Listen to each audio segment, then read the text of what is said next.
Chronic patient હોય કે કોઈ એક્સિડન્ટ ના હોય કે દાઝી ગયા હોય કે ફ્રેક્ચરવાળા હોય એવા પેશન્ટને પણ દર્દીઓને પણ મારા પછી કેવો ફાયદો થયેલો રિપ્રેઝન્ટેશનનો બહુ સરસ કરેલું લાગે.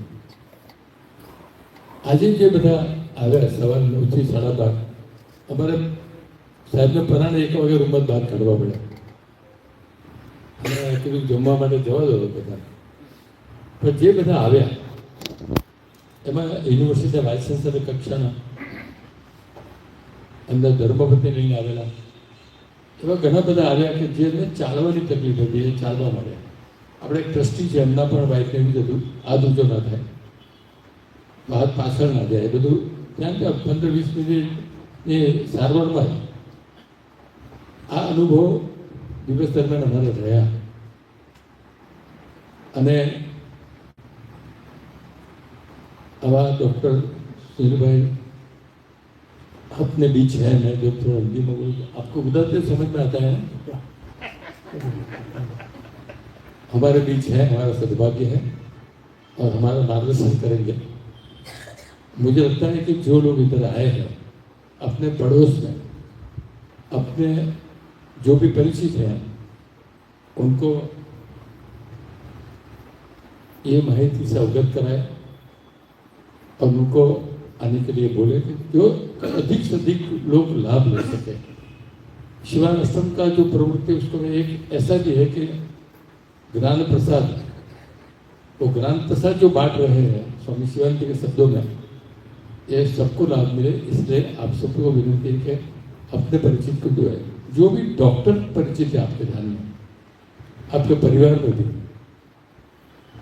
तो उनको कल 4 बजे सिर्फ डॉक्टर से लिए और किसी को आना नहीं है, अनुमति नहीं मिलेगी. डॉक्टर्स के लिए उनका वर्ग है 4 से 6 बजे तक. वो उनको अवगत कराएंगे क्योंकि वो अपने दर्दी को ट्रीटमेंट दे सके. तो कोई भी दवा नहीं, कोई ऑपरेशन के बिना भी हम ठीक हो सकते हैं. हमारे शास्त्र आधारित है, वो आगे बात तुल्य बताएंगे. हम प्रार्थना करें ईश्वर से कि ऐसे चिकित्सक लोक सेवा में जुड़े हैं, भगवान उनको सदायु से भी ज्यादा आयुष दे. उनका स्वास्थ्य तो अच्छा रहेगा ही, तो खुद वो मर मत करे. मुझे और आश्चर्य की बात करना है, मैंने आज इसको समझ गया उनके खुराक में लाल मिर्ची और नीली हरी मिर्ची आती नहीं है. तो मैंने कहा क्यों, उनको वो बहुत नुकसान करता है. मैंने आज उनको पूछा, तो ये भी हम सबको उनको अनुकरण करना चाहिए, सब मुझे लगता है. उनका सच्चा परिचय तो जब आप सुनेंगे और जो भी वो अपना मार्गदर्शन उनको करेंगे वो आप करते वो अनुमति दी तो प्रस्तुति भी होगी. आप सबको धन्यवाद. और हमारी सबकी ओर से हम ऋणी हैं उनके, आज हमारे बीच में 3 दिन के लिए आए हैं. धन्यवाद. भारत माता की जय. सबको नमस्कार. जो आज का शाम का सत्र है और मैं समझता हूँ कि जो 3 दिन की जो हम लोगों की ये यात्रा है मर्म चिकित्सा की, तो हम लोग इसको कहते हैं कि मार्गयंती थी मर्माणी. ये कहा गया कि जब किसी शरीर के वो हिस्से जो प्राण की ऊर्जा का केंद्र होते हैं जब आघातित होते हैं, मीन्स जब उस पर चोट लगती है तो आदमी की मौत हो जाती है, तो ये उसकी चिकित्सा की बात हम लोग कर रहे हैं. तो हम लोगों को सिखाया जाता है, पढ़ाया जाता है कि इसकी डेफिनेशन बताते हैं कि मार्गयंती मर्माणी संस्कृत में कहते हैं, लेकिन हम लोग कहते हैं कि हमारी जो यात्रा है मार्गयंती मर्माणी से मृत्युंजयति मर्माणी तक है, कि मृत्यु के समान कष्टकारी जो रोग होते हैं उनको भी इन मर्म बिंदुओं के माध्यम से, इस चिकित्सा के माध्यम से हम ठीक कर सकते हैं. तो ये एक बहुत बड़ा कार्य है, बहुत बड़ा एक मिशन है जो हम लोग गुरुदेव की इच्छा से, उनकी कृपा से हम लोग इसको कर रहे हैं. और हम लोगों का संकल्प है कि हर व्यक्ति जो कम से कम भारतवर्ष में है वो चिकित्सा की इन मूलभूत जो उसकी आवश्यकता है उनकी पूर्ति मर्म चिकित्सा के माध्यम से हो सके. जब हम सबके लिए स्वास्थ्य की बात करते हैं, हेल्थ फॉर ऑल की बात करते हैं, तो मैं नहीं समझता कि संसार की कोई भी चिकित्सा पद्धति ऐसी है जो सब लोगों को स्वस्थ रख सके, सब लोगों को सुखी रख सके, सब लोगों को आरोग्य दे सके, सब लोगों को निरोगी रख सके. ऐसा कोई भी प्रकल्प ना तो सरकार के पास है ना एक आम व्यक्ति के पास है. क्योंकि आप देखते हैं आज के वर्तमान परिप्रेक्ष्य में एक छोटी सी बीमारी होती है, यदि हमारे सिर में दर्द होता है तो आप देखिए उसकी क्या प्रक्रिया होती है। जब हमारे सिर में दर्द होता है तो हम लोग सामान्य रूप से एक आध दिन सोचते हैं कि भाई दर्द है, ठीक हो जाएगा, नींद नहीं आई होगी, गर्दन ठीक से नहीं रखी गई होगी, ठंड लग गई होगी, पेट ठीक नहीं होगा, कब्ज हो गया होगा, इसलिए सिर में दर्द है। एक आध दिन हम इंतजार करते हैं, उसके बाद फिर हम लोग उसमें कुछ लोकल मेडिकामेंट लगाते हैं कि सिर बांध लेते हैं, कुछ विक्स लगाते हैं, कुछ ऐसी चीज़ें लगाते हैं जिससे कि हम लोग ठीक हो सके। जब वो भी ठीक नहीं होता तो घर पर कोई पेन किलर होता है तो हम लोग उसको लेना शुरू करते हैं। तो एक आध दिन उसको भी देखते हैं। जब 3-4-5 दिन हो जाते हैं और सामान्य रूप से दर्द ठीक नहीं होता तो हम लोग किसी एक समीपवर्ती जो हमारे चिकित्सक होता है, जिसको फैमिली फिजिशियन कहते हैं, हम उससे संपर्क करते हैं और उसके द्वारा जो दी गई दवाइयाँ हैं 2 दिन 4 दिन 6 दिन खाते हैं, लेकिन तब भी ठीक नहीं होता तो फिर वो हमें रेफर कहाँ करता है, किसी स्पेशलिस्ट के पास रेफर करता है। और असली यात्रा यहाँ से शुरू होती है। जब हम किसी स्पेशलिस्ट के पास जाते हैं तो he is list concern with our health. वो क्या करता है, आप उसके पास जाएंगे, क्या तकलीफ है ये, तो ये टेस्ट कराइए, एक MRI कराइए, CT कराइए, एक फलाना कराइए। आप उस चक्कर में दिन भर फिर उसमें इन्वेस्टिगेशन कराते हैं और सारी की सारी प्रक्रिया के बाद जो चिकित्सा होती है वो करते हैं। तो मैं समझता हूँ कि एक पूरी आज कठिन प्रक्रिया है, मतलब अस्पताल जाने से डर लगता है।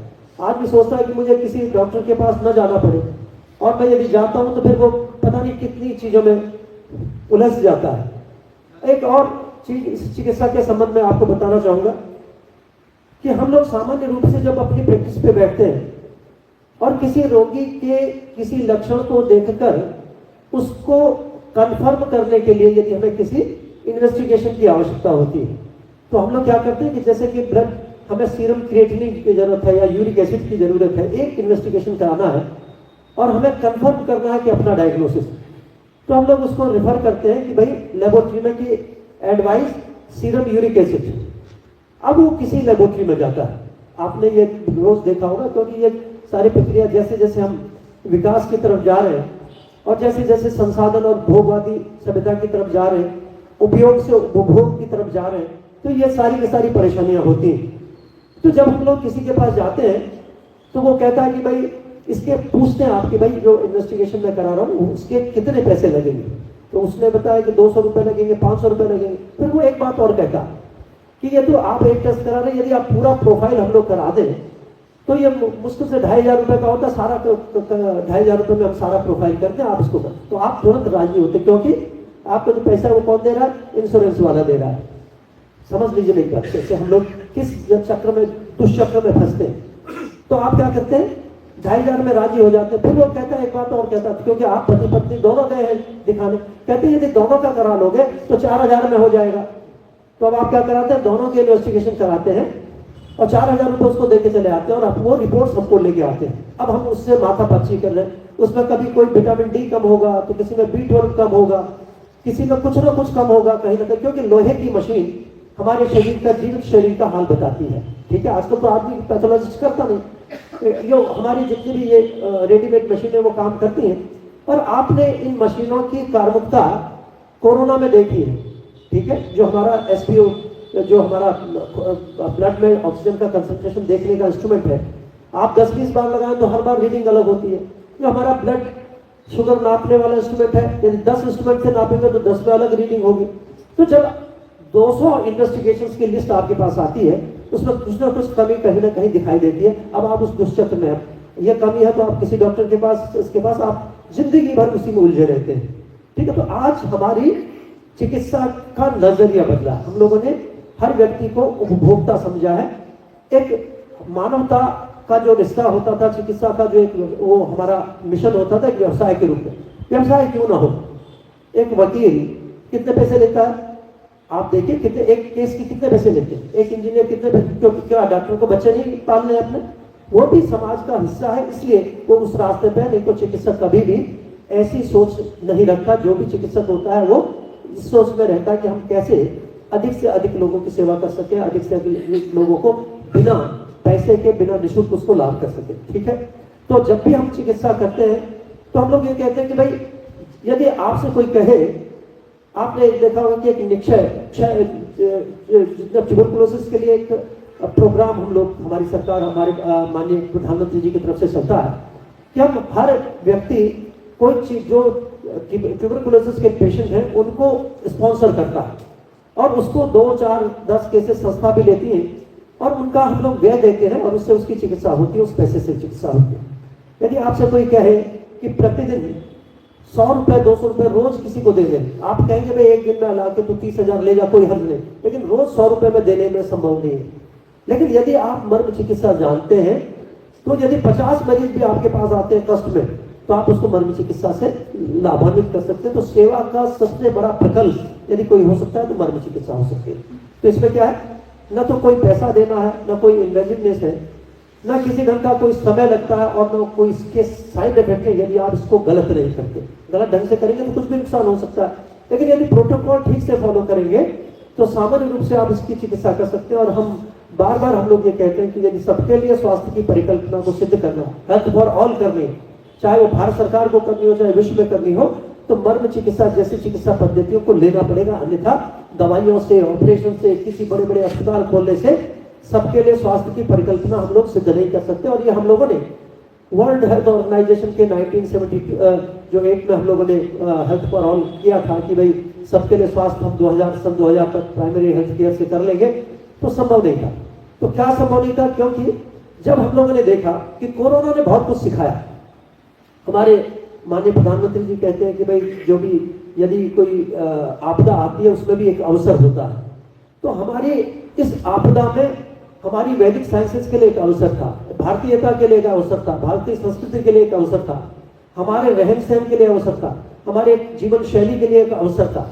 और पूरी दुनिया ने स्वीकार किया कि जो भारतीय चिकित्सा पद्धतियां हैं, वैदिक चिकित्सा पद्धतियां हैं, हमारा जो खान पान है, हमारा जो सोशल एक तरह से सामाजिक ताना बाना है, हमारे जो परिवार की एक संरचना है, वो कहीं ना कहीं हम लोगों को शारीरिक, मानसिक और आध्यात्मिक रोगों से अपने को दूर करने में, मतलब हमको स्वस्थ रखने में सहायक होती है। न तो डिप्रेशन होता है, एक परिवार का भाव रहता है, तो एक बहुत बड़ी बात होती है। पूरे विश्व में सबसे कम एक तरह से परेशानी कोरोना के काल में हमारे देश में थी। और आपने देखा कि कितना परिश्रम हमारी सरकार ने किया, माननीय प्रधानमंत्री जी वैक्सीनेशन का जो कार्यक्रम किया वो पूरे विश्व का एक अद्वितीय कार्यक्रम था। लेकिन उसके साथ साथ उन्होंने भारतीय चिकित्सा की जो चिकित्सा की परंपरा है उनको अधिमान दिया और उसका जब लाभ लिया तो हमारे देश के अधिकांश लोग स्वस्थ रहे। और यह भी कहा गया कि जो व्यक्ति घर पर रहा, जिसने काढ़ा पिया, जिसने योग किया, जिसने प्राणायाम किया, जिसने हल्दी का दूध पिया, जिसने सारी चीजें की, वो सामान्य रूप से कष्ट में नहीं आया, उसको हॉस्पिटलाइज होने की जरूरत नहीं। तो पैनिक से ज्यादा लोगों की मृत्यु हुई, क्योंकि उस समय सामाजिक ताना बाना टूट गया। हम घर परिवार के लोग एक दूसरे से नहीं मिल पाते थे कष्ट में, कि यदि किसी एक व्यक्ति को कोई कोरोना हो गया तो हम लोगों ने उसको अछूत समझ के छोड़ दिया कि भाई कहीं हमें ना हो जाए। कभी मां हो सकते हैं कि बच्चे को कोई तकलीफ हो तो वो बच्चे को छोड़ सकती है, ऐसे ही हम लोगों ने परिवार का जो ताना बाना भी कहीं ना कहीं हमारा खंडित हुआ।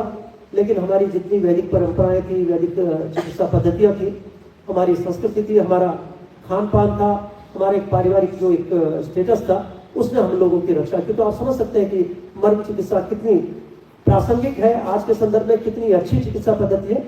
और सबके लिए स्वास्थ्य की परिकल्पना यदि हमें सिद्ध करनी है तो मर्म चिकित्सा जैसी चिकित्सा पद्धति को अधिमान देना होगा और इसको राष्ट्रीय चिकित्सा पद्धति के रूप में स्वीकार करना होगा। देखिए, जब भी हम लोग बात करते हैं कि भाई अल्टरनेटिव मेडिसिन की, मैंने आपको बात की थी सुबह, मैंने जो लोग कुछ लोग होंगे तो उनको बताया कि अल्टरनेट हम किसको कहते हैं। अल्टरनेट का मतलब पूजा में आपने देखा होगा कि वस्त्राभावे सूत्रम, यदि हम भगवान जी को पूरी धोती नहीं अर्पित कर सकते या गमछा या कपड़ा अर्पित नहीं कर सकते तो उसकी जगह क्या करते हैं, सूत्र तोड़ के डाल देते हैं, धागा तोड़ते हैं और वो, तो उसको अल्टरनेट कहते हैं। ठीक है, लेकिन आयुर्वेद या वेद की चिकित्सा पद्धतियां ये अल्टरनेटिव नहीं है, ये संपूर्ण चिकित्सा पद्धति है। इसको हमें अपना मानस बदलना पड़ेगा। तो सबसे पहले ये मानस बदला भी है और एक पैराडाइम शिफ्ट हुआ है कोरोना के बाद। और जब हम लोग कहते हैं कि चिकित्सा विज्ञान का यदि कभी कोई इतिहास लिखा जाएगा तो दो तरह से लिखा जाएगा। तो जो हम मॉडर्न मेडिकल साइंस की बात करते हैं, जिसको वेस्टर्न मेडिकल साइंस कहते हैं, मॉडर्न मत कहिए, उसको वेस्टर्न कहिए। वेस्टर्न मेडिकल साइंस की जब हम बात करते हैं तो हम लोग कहते हैं कि भाई before the invention of the penicillin, antibiotic या पेनिसिलिन के आने से पहले क्या स्थिति थी और उसके बाद क्या स्थिति, चिकित्सा का पूरा परिदृश्य बदल गया। और ऐसे हजारों लोग जो संक्रमण से मर जाते थे, वो एंटीबायोटिक के आने के बाद उसमें फायदा हुआ, लेकिन आज वो एंटीबायोटिक रेजिस्टेंट है, वो किसी काम के नहीं है, आज किसी काम नहीं आ रहा। दूसरी चीज क्या है, जब हम दूसरा इतिहास लिखेंगे तो प्री कोविड और पोस्ट कोविड लिखेंगे। प्री कोविड में लिखेंगे कि जो जो चीजें होती थी, इतने ऑपरेशन होते थे, इतने नी रिप्लेसमेंट होती थी, इतनी किडनी ट्रांसप्लांट होती थी, इतने हार्ट के ऑपरेशन होते थे, इतने स्टेंट डाले जाते थे। लेकिन कोविड के पीरियड में आपने देखा कि ये सारे के सारे जितने भी हम लोग ऑपरेटिव प्रोसीजर्स करते थे, सिजेरियन सेक्शन करते थे, नी रिप्लेसमेंट सर्जरी करते थे, वो कहीं ना कहीं बाधित हुई और लगभग साल 2 साल में इनकी संख्या लगभग 20-25% की ऑपरेटिव प्रोसेस होने लगी। लेकिन व्यक्ति जिंदा रहा, मनुष्य जिंदा रहा। और खास करके जो गर्भ हुए, जहां जन्म हुए बच्चों के, तो 90 से ज्यादा %, 96% केसेस में नॉर्मल डिलीवरी से एक तरह से प्रसव हुए, जबकि सामान्य रूप से क्या अधिकांश केसेस में सीजरियन सेक्शन किए जाते हैं। लेकिन आप समझ सकते हैं कि उस समय क्या हुआ, उस समय सामान्य प्रसव हुए, तो इसका मतलब बाद में भी हो सकते हैं। तो हमें अपना मानस बदलने की जरूरत है और हमें जो प्राकृतिक चीजें हैं, जो नैसर्गिक चीजें हैं, जो ईश्वर के द्वारा दी गई हैं और जो सामान्य प्रक्रिया के तौर पे हमारे जीवन में होती हैं, उनको स्वीकार करना चाहिए और उनके अनुरूप जो चिकित्सा पद्धतियां, उनका अवलंबन लेकर अपने स्वास्थ्य का संरक्षण करना चाहिए। जब हम स्वास्थ्य की बात करते हैं तो एक तो स्वास्थ्य का संरक्षण होता है, संरक्षण का मतलब हम अपने स्वास्थ्य को बनाए रखें। दूसरा होता है स्वास्थ्य का संवर्धन, स्वास्थ्य को और अच्छा बनाना।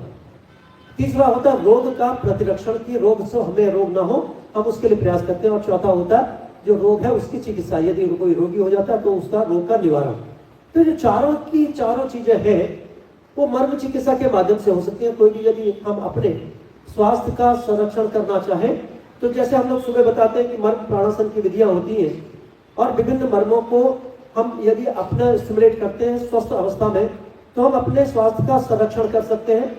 और यदि हमारा स्वास्थ्य ठीक तो है लेकिन उस एक तरह से उस स्टेटस का नहीं है, तो हम स्वास्थ्य का संवर्धन भी कर सकते हैं। और यदि कहीं रोग कोई हो जाता है तो हम रोगों से बचने की ताकत भी इससे आती है। और यदि कोई रोग होता है तो हम उसका उपचार भी इसके माध्यम से कर सकते हैं। तो हम लोग कहते हैं ये विश्व की सबसे प्राचीनतम चिकित्सा पद्धति, यदि हम किसी को मानते हैं तो मर्म चिकित्सा होती है। नेक्स्ट आप इसको बता देंगे। कुछ सुबह कितने लोगों ने अटेंड किया था, थे कुछ लोग इसमें, लेकिन एक रिकैप के तौर पे मैं जरूर आपको, क्योंकि बहुत सारे लोग ऐसे हैं, 2/3 लोग ऐसे हैं जिन्होंने सुबह नहीं देखा था, तो कुछ स्लाइड्स देखिए। आज हम जब चिकित्सा की बात करते हैं तो बहुत सारी चिकित्सा, बड़े बड़े अस्पताल हैं अहमदाबाद में, दिल्ली में, बॉम्बे में, कितने बड़े बड़े अस्पताल हैं। लेकिन आप उसकी कल्पना कीजिए कि वहाँ रोगियों की स्थिति क्या है। क्या वहाँ पर जाने से सभी रोगी ठीक होते हैं? पॉसिबल है? नहीं पॉसिबल। और मैं नहीं समझता कि जितने बड़े बड़े अस्पताल हैं उसमें रोगी जल्दी ठीक होता है, नहीं ठीक होता, लंबा प्रोसेस है। और जब हम ये वेस्टर्न मेडिकल साइंस की बात करते हैं तो the net gain in terms of the treatment is very limited. Diabetes का आपके पास इलाज नहीं है, ब्लड प्रेशर का इलाज नहीं है, हाइपर एसिडिटी का इलाज नहीं है, जुकाम का इलाज नहीं है, एलर्जी का इलाज नहीं है, किसी भी चीज का इलाज नहीं है। और सिम्टोमेटिक मैनेजमेंट है। ठीक है, ये बात कड़वी तो है लेकिन सच है। यदि किसी को डायबिटीज की दवाई कोई खा रहा है, बहुत सारे लोग हैं जो डायबिटीज की दवाई खाते हैं, ब्लड प्रेशर की दवाई खाते हैं, क्या वो महीने भर दवाई खाने के बाद ठीक हो जाते हैं? क्या वो सुबह की दवाई छोड़ेंगे तो शाम को ब्लड प्रेशर नहीं बढ़ेगा? ऐसा कुछ है क्या? डायबिटीज की दवाई एक छोड़ देंगे तो 2-3 दिन के बाद उसका ब्लड शुगर हाइक नहीं करेगा? ऐसा नहीं होता। तो जितनी भी चिकित्सा आप देते हैं तो वो क्या है, ये सिम्टम्स का मैनेजमेंट है। मैनेजमेंट करते हैं कि भाई ये ब्लड शुगर नॉर्मल रहे, ब्लड प्रेशर नॉर्मल रहे, लेकिन they are least concern with the eradication of the disease. रोगी को रोग ठीक हो सके ऐसी स्थिति नहीं आती हम लोगों की, और हम लोग निरंतर एक उस ग्रुप में आ जाते हैं।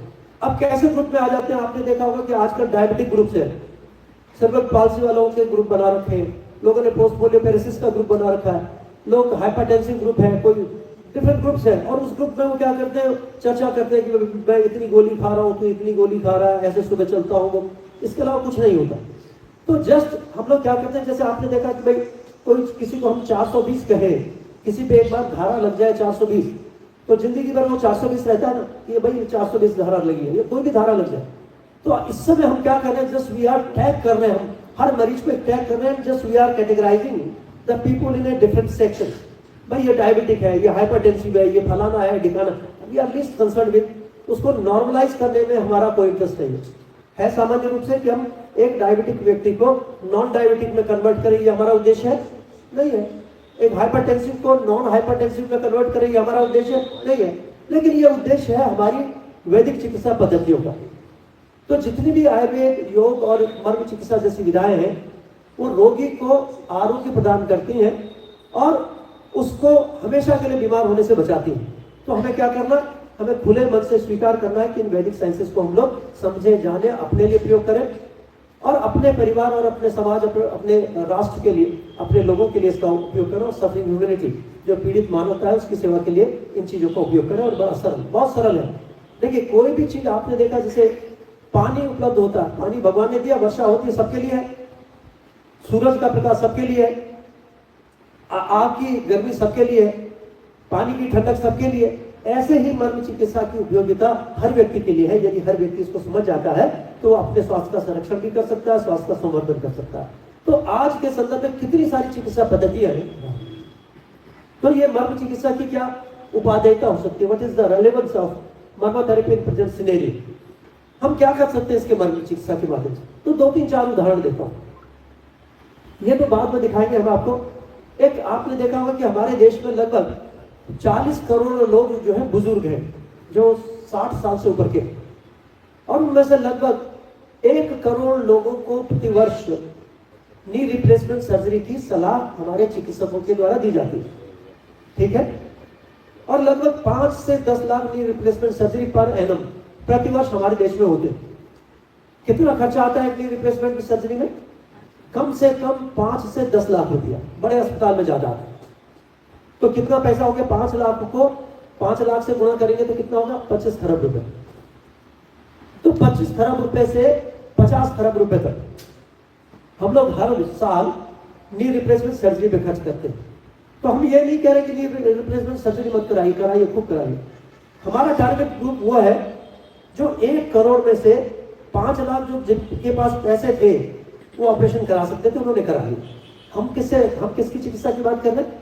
जो 95 लाख लोग हैं जो पैसा खर्च नहीं कर सकते, जिनका इंडिकेशन नहीं है, जिनको ट्रिपल वेसल डिजीज है, बहुत सारी ऐसी बीमारियां जिसमें हम नी रिप्लेसमेंट सर्जरी कर ही नहीं सकते, उन सभी लोगों को हम मर्म चिकित्सा के माध्यम से राहत दे सकते हैं, उनको लाभ दे सकते हैं और उनके रोगों को ठीक कर सकते हैं। जब हम नी रिप्लेसमेंट सर्जरी की बात करते हैं तो पेन सबसे मैक्सिमम जो होता है कि pain is very important symptom, कि जोड़ों में दर्द होता है, उठ नहीं सकते, बैठ नहीं सकते। और ये दर्द यदि आप इंट्रावेनस इंजेक्शन भी देंगे तो it takes minutes, 15 minute, 20 minute, 30 minute लगता है इंजेक्शन लगाने के बाद भी ठीक होने में। और दवाई खाएंगे तो उसमें इट टेक्स टाइम, क्योंकि पेट में जाएगा, उसका डाइजेशन होगा, मेटाबॉलिज्म होगा, then it will go up to the जो जहाँ पे रिक्वायर्ड साइट है उस पर जाएगा, वहाँ पर जो उसके रिसेप्टर्स हैं उनको ब्लॉक करेगा, जो भी करना है उसको करेगा, उसके बाद उसका इफेक्ट आएगा। लेकिन मर्म चिकित्सा का क्या होता है? इंस्टेंट रिस्पॉन्स होता है। इधर हमने मर्म दबाया और उधर कहता है कि वो दर्द ठीक हो गया, हमारा दर्द ठीक हो गया। तो ये क्या है? बहुत तेज काम करने वाली चिकित्सा पद्धति है। तो दर्द का निवारण भी करती है, वेदना का निग्रह करती है और इसके साथ साथ जो जोड़ है उसको भी ठीक करती है। स्लाइड में तो नहीं दिखा सकता, लेकिन अभी हम लोगों के पास एक अभी रिसेंट केस है, बहुत ऐसे हजारों केस होते हैं, बिल्कुल गैप नहीं दिखता था। एक्सरे है, दोनों एक्सरे रखे इस समय भी, यदि मैं वैसे भी कभी कोई देखना चाहेगा तो दिखाएंगे। इसमें हम लोग नहीं दिखा सकते क्योंकि इस पे लोड करना पड़ेगा। बिल्कुल जो ऑस्टियोआर्थराइटिस सीवियर है and there is no gap between these two, बिल्कुल ऐसा लग रहा है कि दोनों हड्डी मिली पड़ी। और लगभग 1.5-2 महीने के बाद, मर्म चिकित्सा के 1.5-2 महीने के बाद आप पोटेंशियल गैप देख सकते हैं कि उसके बीच में एक स्पेस मिल गया। तो रेडियोलॉजिकल फाइंडिंग्स जो कहते हैं कि ये कभी हो ही नहीं सकता। और एक जरूर आप लोगों से बात कही जाती है कि जो हमारे जोड़ है उसकी चिकनाई खत्म हो गई, ठीक है। जैसे ये ऐसे ही है कि जैसे मैंने आपको बताया था, इस मोबाइल से यदि 50 साल पहले कोई हमसे कहता है इस काले टुकड़े से अमेरिका बात होती है तो मुंह पे मुंह उठा के मारते, हमारा कोई भरोसा नहीं करता। आज हम इससे बात भी करते हैं, सब कुछ करते हैं। ऐसी मर्म चिकित्सा से जब हम लोग कहते हैं कि भाई इसकी चिकनाई वापस आ सकती है तो कोई भरोसा नहीं करता। क्यों नहीं करता? क्योंकि उसकी संभावना नहीं। तो हम लोग उसको समझाते हैं कि यदि एक 80 वर्ष के एक व्यक्ति को आप रसगुल्ला खिलाएं या दिखाएं तो मुंह में पानी आता है? आंख में यदि कोई तिनका गिरे तो उसमें से आंसू आते हैं, यदि नाक में कोई धूल गिर जाए तो नाक से पानी आता है, ठीक है। जब सब जगह से पानी आता है तो यहीं का पानी कैसे सूख जाता है, ये साइनोइड फ्लूइड कैसे सूख जाता है, नहीं सूखता। तो जब हम मर्म चिकित्सा करते हैं तो उससे वो भी ठीक होता है। तो ये बहुत बड़ी बात है और ये शोध का विषय है। ऐसे हजारों रोगियों पर हम लोगों ने परीक्षण किया है और उसके एक्सरे, एमआरआई सबके साथ हम लोग ये कार्य करते हैं। विभिन्न प्रोजेक्ट्स पे भी हम लोग कार्य कर रहे हैं और विशेष रूप से हम लोग कुछ टारगेट करते हैं कि जितने भी हमारे एल्डरली लोग हैं, जो हमारे बुजुर्ग माता पिता हैं, उनके स्वास्थ्य संवर्धन के लिए, स्वास्थ्य संरक्षण के लिए और उनके जीवन का निर्वाह ठीक हो सके, चल फिर सके, उसके लिए हम लोग ये मर्म चिकित्सा का प्रावधान करते हैं और उनको सिखा देते हैं कि भाई इसको इस ढंग से करना। नहीं तो क्या होता है कि सामान्य रूप से एक हरे पत्ते की गोली आती है। आपने देखा होगा कि आजकल हरे पत्ते की गोली आती है। यदि मेरे माता पिता दोनों के घुटने खराब हैं और चिकित्सक ने, ऑर्थोपेडिक सर्जन ने उनको ऑपरेशन का क्या किया कि भाई इनके दोनों के माता पिता के घुटने बदले जाने, मेरी तनख्वाह 50,000 रुपये महीना, ठीक है, परिवार भी है, बच्चे हैं, क्या मैं अपने माता पिता के घुटनों को ठीक कर सकता हूँ? नहीं कर सकता। तो मैं क्या करता हूँ, 3 रुपए का, 4 रुपए का एक पत्ता आता है 10 गोली का, एक माता जी के सिर पे के सिराने पे और एक पिताजी के सिराने पे, एक एक गोली खा लीजिए और उससे ठीक हो जाए। उससे वो ठीक नहीं होता है, लेकिन किडनी और खराब हो जाती है, ठीक है। तो ये हमारी किडनी को भी बचा रहा है, हम वेदना निग्रह भी कर रहे हैं और जो रोग है उसको वापस भी कर रहे हैं। और जो हमारे रेडियोलॉजिकल फाइंडिंग्स है वो भी हम आपको दिखाएंगे कि कैसे चेंज होती है और उनके माध्यम से हम कैसे रोगियों को ठीक कर सकते हैं। एक बहुत बड़ा प्रकल्प है, बहुत बड़ा मिशन है कि हम सबको स्वास्थ्य कैसे कर सकते। तो ये सिंपल, देखिए, ये किसी सरकार के माध्यम से नहीं हो सकता, ये हम लोगों में एक जानकारी होनी चाहिए और जो जानकारी यदि है तो मुझे दूसरों को बताना चाहिए। मैंने सुबह उदाहरण दिया था कि भाई यदि मुझे कोई सूचना मिलती है और वो सूचना यदि सारे लोगों के काम की है तो मुझे उसको दूसरे तक पहुंचाना चाहिए। कल मैंने एक छोटा सा उदाहरण सुबह भी दिया था आप लोगों को कि हम लोग एयरपोर्ट पे उतरे तो हम लोगों को सूचना दी गई कि आपका सामान कन्वेयर बेल्ट संख्या 2 पर आएगा। सारे के सारे लोग उस पर खड़े थे। तब तक एक बिटिया आती है, 17-18 साल की, पूछती है, अंकल क्या देहरादून से जो फ्लाइट आई है उसका सामान कन्वेयर कहाँ मिलेगा? मैंने कहा, उन्होंने अनाउंस किया कि 2 पर मिलेगा, हम 2 पर इंतजार कर रहे हैं। उसको पता चला कि भाई 2 पर नहीं आएगी, 3 पर आएगा। तो वो वहां से आई, उसको नहीं भी आती तो कोई वो नहीं था। उसने हमसे पूछा था और हम लोग 2 पे खड़े थे। उसको उसके मन में एक भाव जगा कि वो हमारे पास आकर कहने लगी कि अंकल जो ये देहरादून वाली फ्लाइट का जो सामान है वो कन्वेयर बेल्ट संख्या 3 पर मिलेगा। तो मैं भी आया, सामान लिया, तो मेरी भी जिम्मेदारी हुई कि जितने और लोग खड़े थे मैंने सबको कहा कि मैंने कहा भाई बेल्ट का ये जो हमारा सामान है वो 3 पर मिलेगा। तो जब आप इससे लाभान्वित होते हैं तो आपके मन में भी ऐसा ही भाव का उदय होना चाहिए कि यदि मैं इससे लाभान्वित हुआ हूं तो मेरे जितने परिवार के जन हैं, सभी परिवार के जन हैं, हम सभी तो भगवान के बेटे हैं तो सभी परिवार के जन हैं, तो सब ठीक हो जाए। इस भाव के संकल्प के साथ यदि हम लोग कार्य करें, किसी भी क्षेत्र में हम लोग हों, तो हम लोग उसको एक बड़ा कार्य मानते हैं। एक छोटा सा उदाहरण दूंगा। एक व्यक्ति हमारे साथ कुछ कार्यक्रमों में हमारे साथ रहे और उन्होंने देखा कि घुटने का दर्द, एक छोटा सा पॉइंट हम लोग करते हैं तो उसको ठीक हो जाता है। तो उन लोगों ने अपनी ड्यूटी क्या की, किसी ने उनसे कहा नहीं, कहने लगे मैं हर इतवार को गुरुद्वारे जाता था और गुरुद्वारे जाकर एक कुर्सी गेट पे लगा लेता हूँ और देखता हूँ कि जो बुजुर्ग माता पिता अरदास नहीं कर सकते, जो झुक नहीं सकते, उनको कोने में छुपे से बुला लेता हूँ। कहता हूँ कि भाई आपको क्या तकलीफ है? कहते हैं घुटनों की वजह से हम लोग अरदास नहीं कर सकते। तो उनको बुलाता हूँ कोने में और उनके पॉइंट्स करता हूँ और उसके बाद वो अरदास करने लगते हैं और कहने बड़ा आशीष देते हैं। तो उसमें भी एक सेवा का प्रकल्प ढूंढ लिया। तो हमारे मन में एक निश्चित रूप से ऐसी भावना हम लोगों के मन में रहती है कि हम दूसरे का कैसे उपकार कर सकें। इस भावना के साथ जब हम लोग इस कार्य को करते हैं तो ये डेली चिकित्सा पद्धति है, ऐसा नहीं है छोटी मोटी चिकित्सा पद्धति नहीं, ये सबके लिए। यदि पूरे दुनिया में यदि सबके लिए स्वास्थ्य की बात कोई कर सकता है तो मर्म चिकित्सा कर सकती है, इसके अलावा कोई दूसरी चीज नहीं, क्योंकि ये ईश्वर की बनाई हुई चिकित्सा पद्धति है। इसको हम कहते हैं इनहेरेंट पावर ऑफ हीलिंग।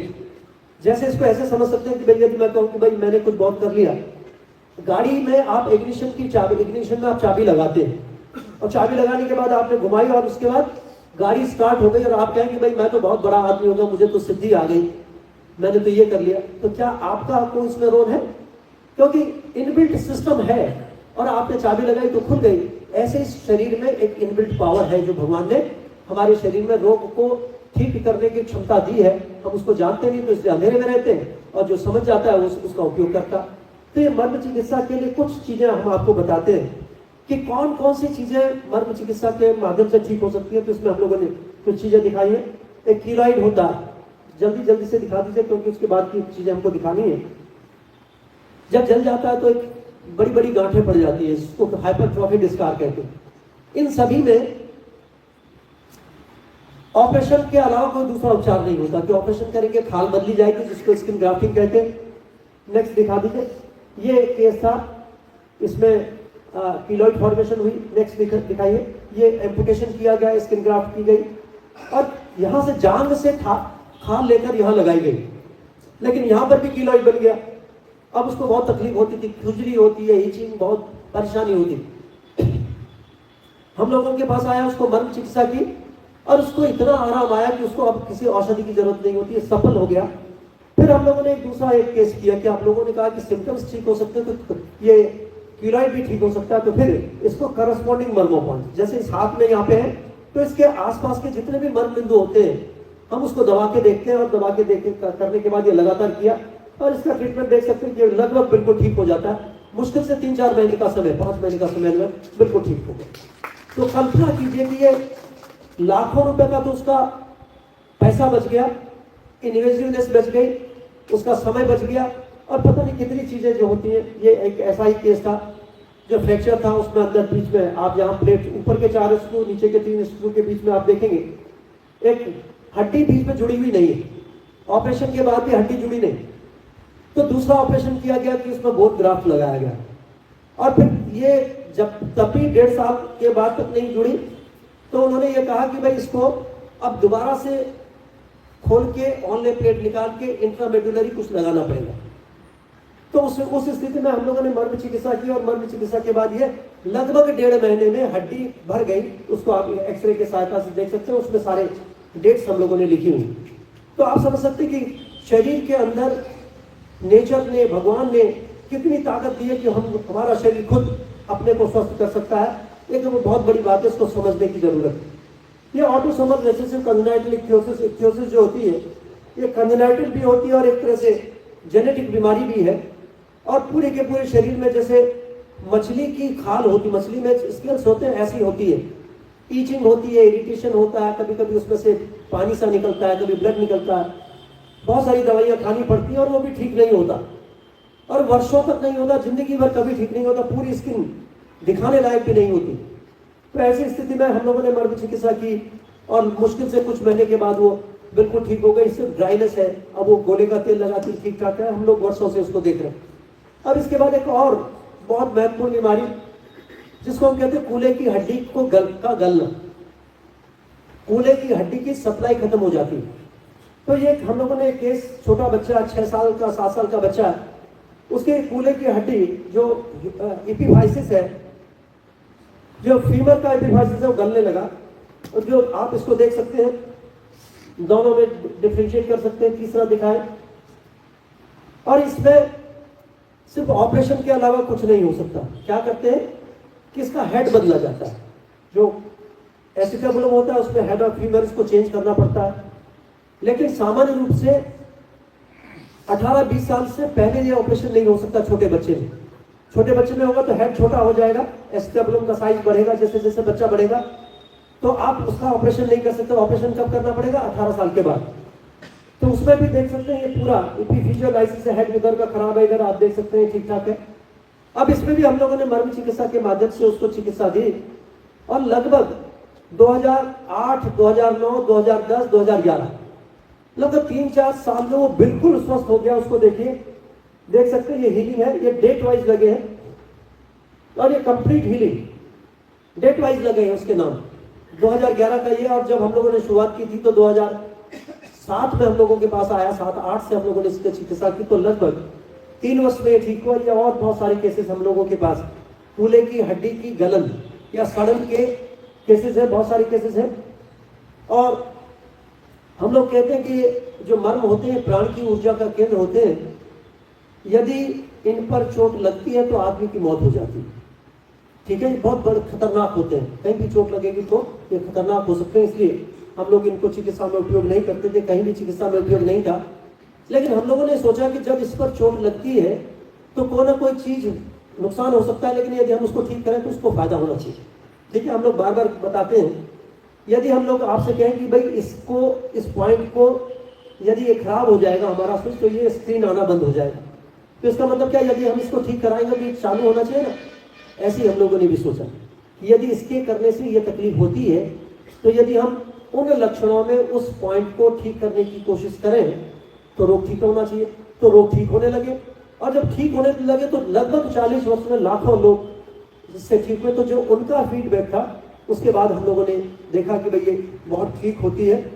और जब हम लोग मर्म चिकित्सा की बात करते हैं तो टीचिंग, ट्रेनिंग और कॉन्फिडेंस बिल्डिंग प्रोग्राम होते हैं, हम लोग मृत्युंजय मिशन के माध्यम से हम लोग करते हैं।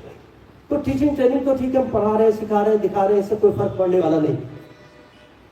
जिस व्यक्ति ने 50 लाख 1 करोड़ रुपया खर्च किया हो किसी बीमारी के लिए, ठीक न हुआ हो, तो यदि वो हम मर्म चिकित्सा करके ठीक भी करते तो उसका दिमाग उसको ठीक होने नहीं देता। कहेगा कैसे ठीक हो सकता है, 1 करोड़ रुपया या 50 लाख रुपया खर्च कर लिए, कैसे इतनी जल्दी ठीक हो सकता, उसका मन स्वीकार नहीं करता।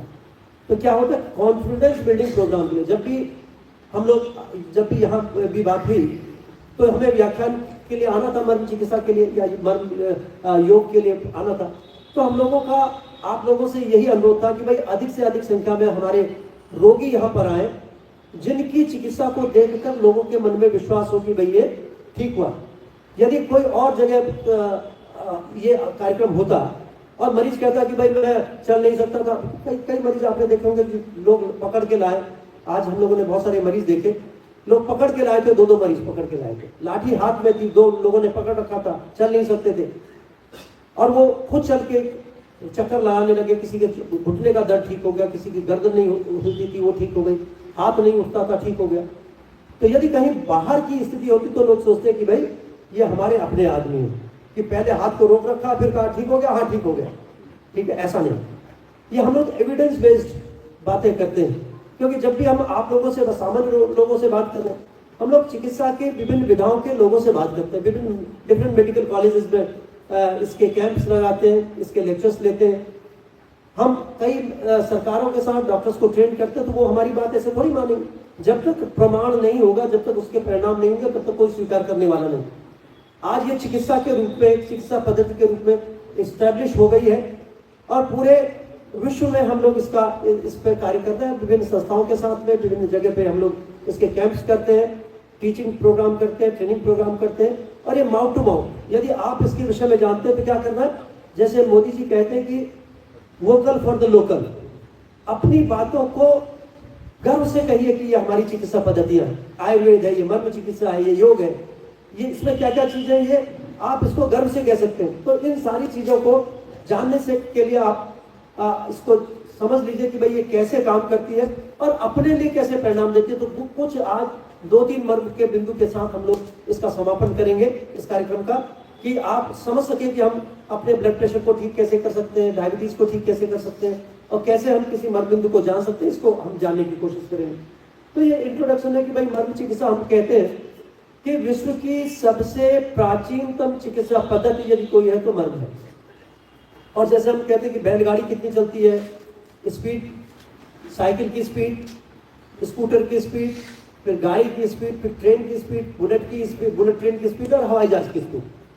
तो इसमें क्रम है ना, बहुत ऐसे ही fastest way of the healing है, दुनिया की सबसे तेज काम करने वाली चिकित्सा पद्धति है। ऑपरेशन से भी जो काम नहीं होता वो उसको करेगी, किसी भी ओपियोइड से या कैनाबिनॉइड से जो काम नहीं होगा वो उतनी तेज दर्द का को ठीक करेगी। तो फास्टेस्ट वे है। ये नहीं कि हम आयुर्वेद में कहते हैं कि भाई आयुर्वेद में ये धीरे धीरे बीमारी को ठीक करेगी, ऐसा नहीं, इंस्टेंट तुरंत काम करने वाली चिकित्सा पद्धति है, इसलिए हम लोग इसको कहते हैं। नेक्स्ट इसको दिखाने जरूरी, ये हम लोग जब भी ये जो कार्यक्रम प्रतिदिन हमारे घर पे होता है, कर्मकांड होता है, उसमें अंगन्यास और करन्यास करते हैं। तो ये सारी की सारी चीजें वही हैं जो हमारे वेदों में, हमारे पुराणों में, हमारे उपनिषदों में और हमारे ग्रंथों संहिताओं में जो लिखे हैं वही सारी चीजें हैं। तो ये शंख बजाने का विधान है। 3 बार त्रिकाल संध्या होती है, उसमें शंख बजाते हैं तो गले के 14 मर्म स्थान इसमें स्टिमुलेट होते हैं, जो हमारी सारी सेंसेस को ठीक रखते हैं। आंख, कान, गला, आंखें क्यों खराब हो रही, क्यों हमने शंख बजाना बंद कर दिया? समझ रहे हमारी बात? तो जो लोग शंख बजाते हैं उनका गला ठीक रहता है, उनके कान से सुनाई देने ठीक रहता है, उनकी नाक ठीक से सूंघती है, उनका टेस्ट ठीक से रहता है, उनको आंखों से ठीक से दिखाई देता है, क्योंकि ये श्रृंगाटक मर्म जो होता है वो हमारी चारों इंद्रियों को ठीक रखता है। और ये जब हम शंख बजाते हैं तो ये श्रृंगाटक के साथ साथ जो गले की जो मर्म स्थान होते हैं उनको स्टिमुलेट करता है।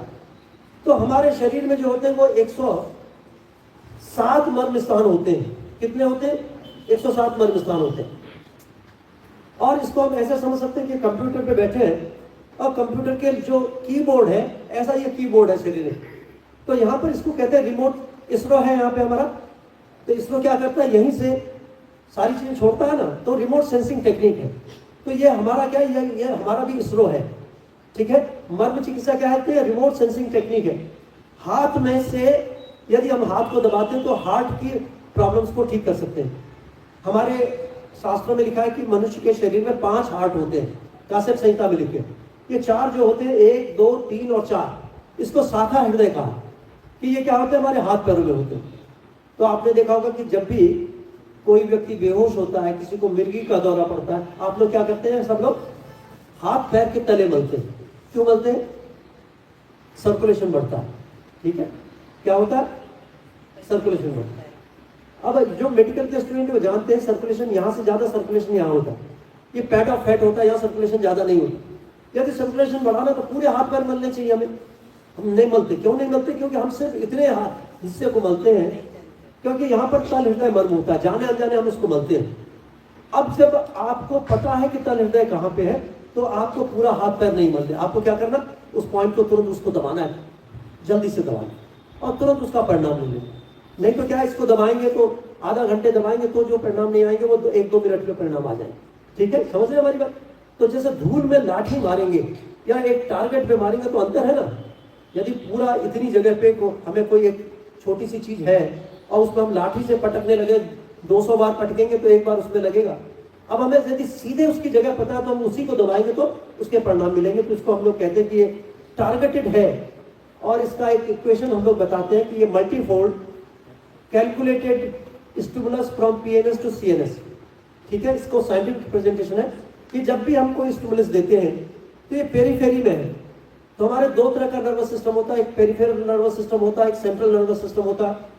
जो सिर से हमारी स्पाइनल कॉर्ड जाती है उसमें से जो निकलते हैं वो उसका हिस्सा हमारा सेंट्रल नर्वस सिस्टम का हिस्सा होता है। और जो हमारे पेरीफेरी में आ जाए इसको पेरिफेरल कहते हैं। तो हम मर्म कहाँ दबा रहे हैं? पेरीफेरी में दबा रहे हैं। तो जब हम इसको दबाते हैं तो ये एक सेंसेशन जाती है, जब हम इसको छूते हैं तो एक सेंसेशन जाती है। कहाँ जाती है? वो हमारे सेंट्रल सिस्टम में जाती है, हमारे स्पाइनल कॉर्ड में जाती है, और स्पाइनल कॉर्ड से हमारे ब्रेन में जाती है, और ब्रेन से वहां उसका मल्टीफोल्ड रिस्पॉन्स होता है। इसको कैसे समझ सकते हैं? हम सभी ने माँ के हाथ का स्पर्श गाल पे महसूस किया कभी? आप उस स्थिति में पहुंचे जब हम छोटे थे, माँ हमारे गाल को छूती तो कितना आनंद आता है, ठीक है।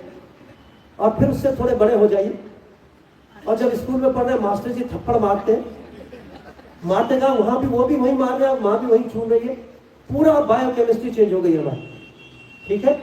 एक में हमारे जो पॉजिटिव हार्मोन्स हैं, जो हमारे बढ़िया चीजें शरीर के, वो सीक्रेट होते हैं। एक में हमें डर, भय, गुस्सा, वो भय होता है। तो क्या दोनों का स्पर्श एक ही जैसा? तो ये मल्टीफोल्ड है।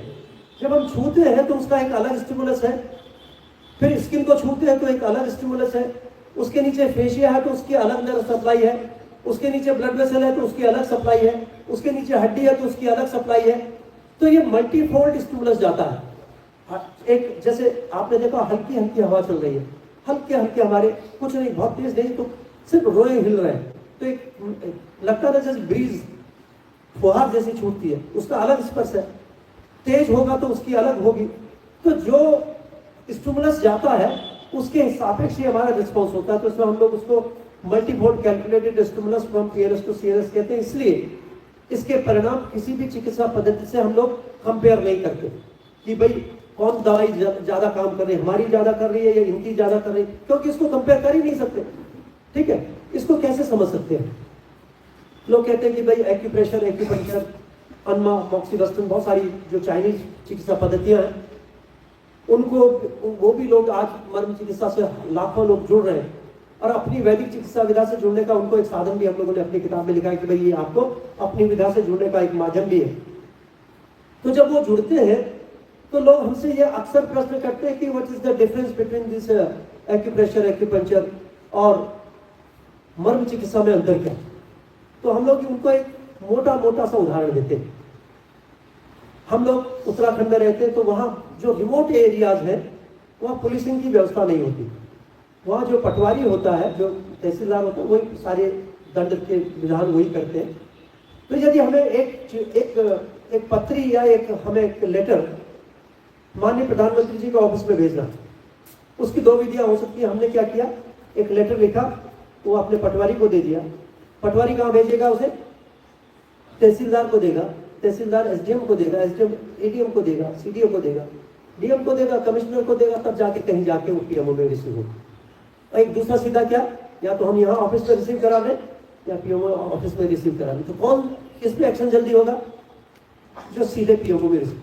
तो मर्म चिकित्सा टारगेटेड है, ये सीधे रिसीव करा रहे हैं हम पर्टिकुलर पॉइंट, कहीं इनडायरेक्ट नहीं कि यहाँ दबाओगे तो यहाँ दबाओगे, ऐसा होगा कुछ नहीं। ये टारगेटेड चिकित्सा पद्धति है, तो इसके परिणाम किसी भी चिकित्सा पद्धति से ज्यादा है। और ये इसको कंपेयर नहीं कर सकते, ये मदर साइंस है। सारी की सारी जितनी भी ओरिएंटल मेडिकल साइंसेज है उनकी मदर साइंस कोई है तो ये मर्म चिकित्सा है। तो ये हम लोग, ये डिफरेंट क्लासिफिकेशन होता है कि कुछ मर्मों पर चोट लगती है तो आदमी तुरंत मर जाता है, किसी में 15 दिन से 30 दिन में मरता है, किसी में किसी का हाथ खराब हो जाएगा, पैर खराब हो जाएगा, किसी में उसको दर्द बहुत होगा, किसी में यदि गोली लगी है उसको निकाल देंगे तो आदमी तुरंत मर जाएगा, यदि गोली या तीर लगा हुआ रह गया तो उसको यदि ऐसा ही रहेगा तो बच जाएगा, मरेगा नहीं।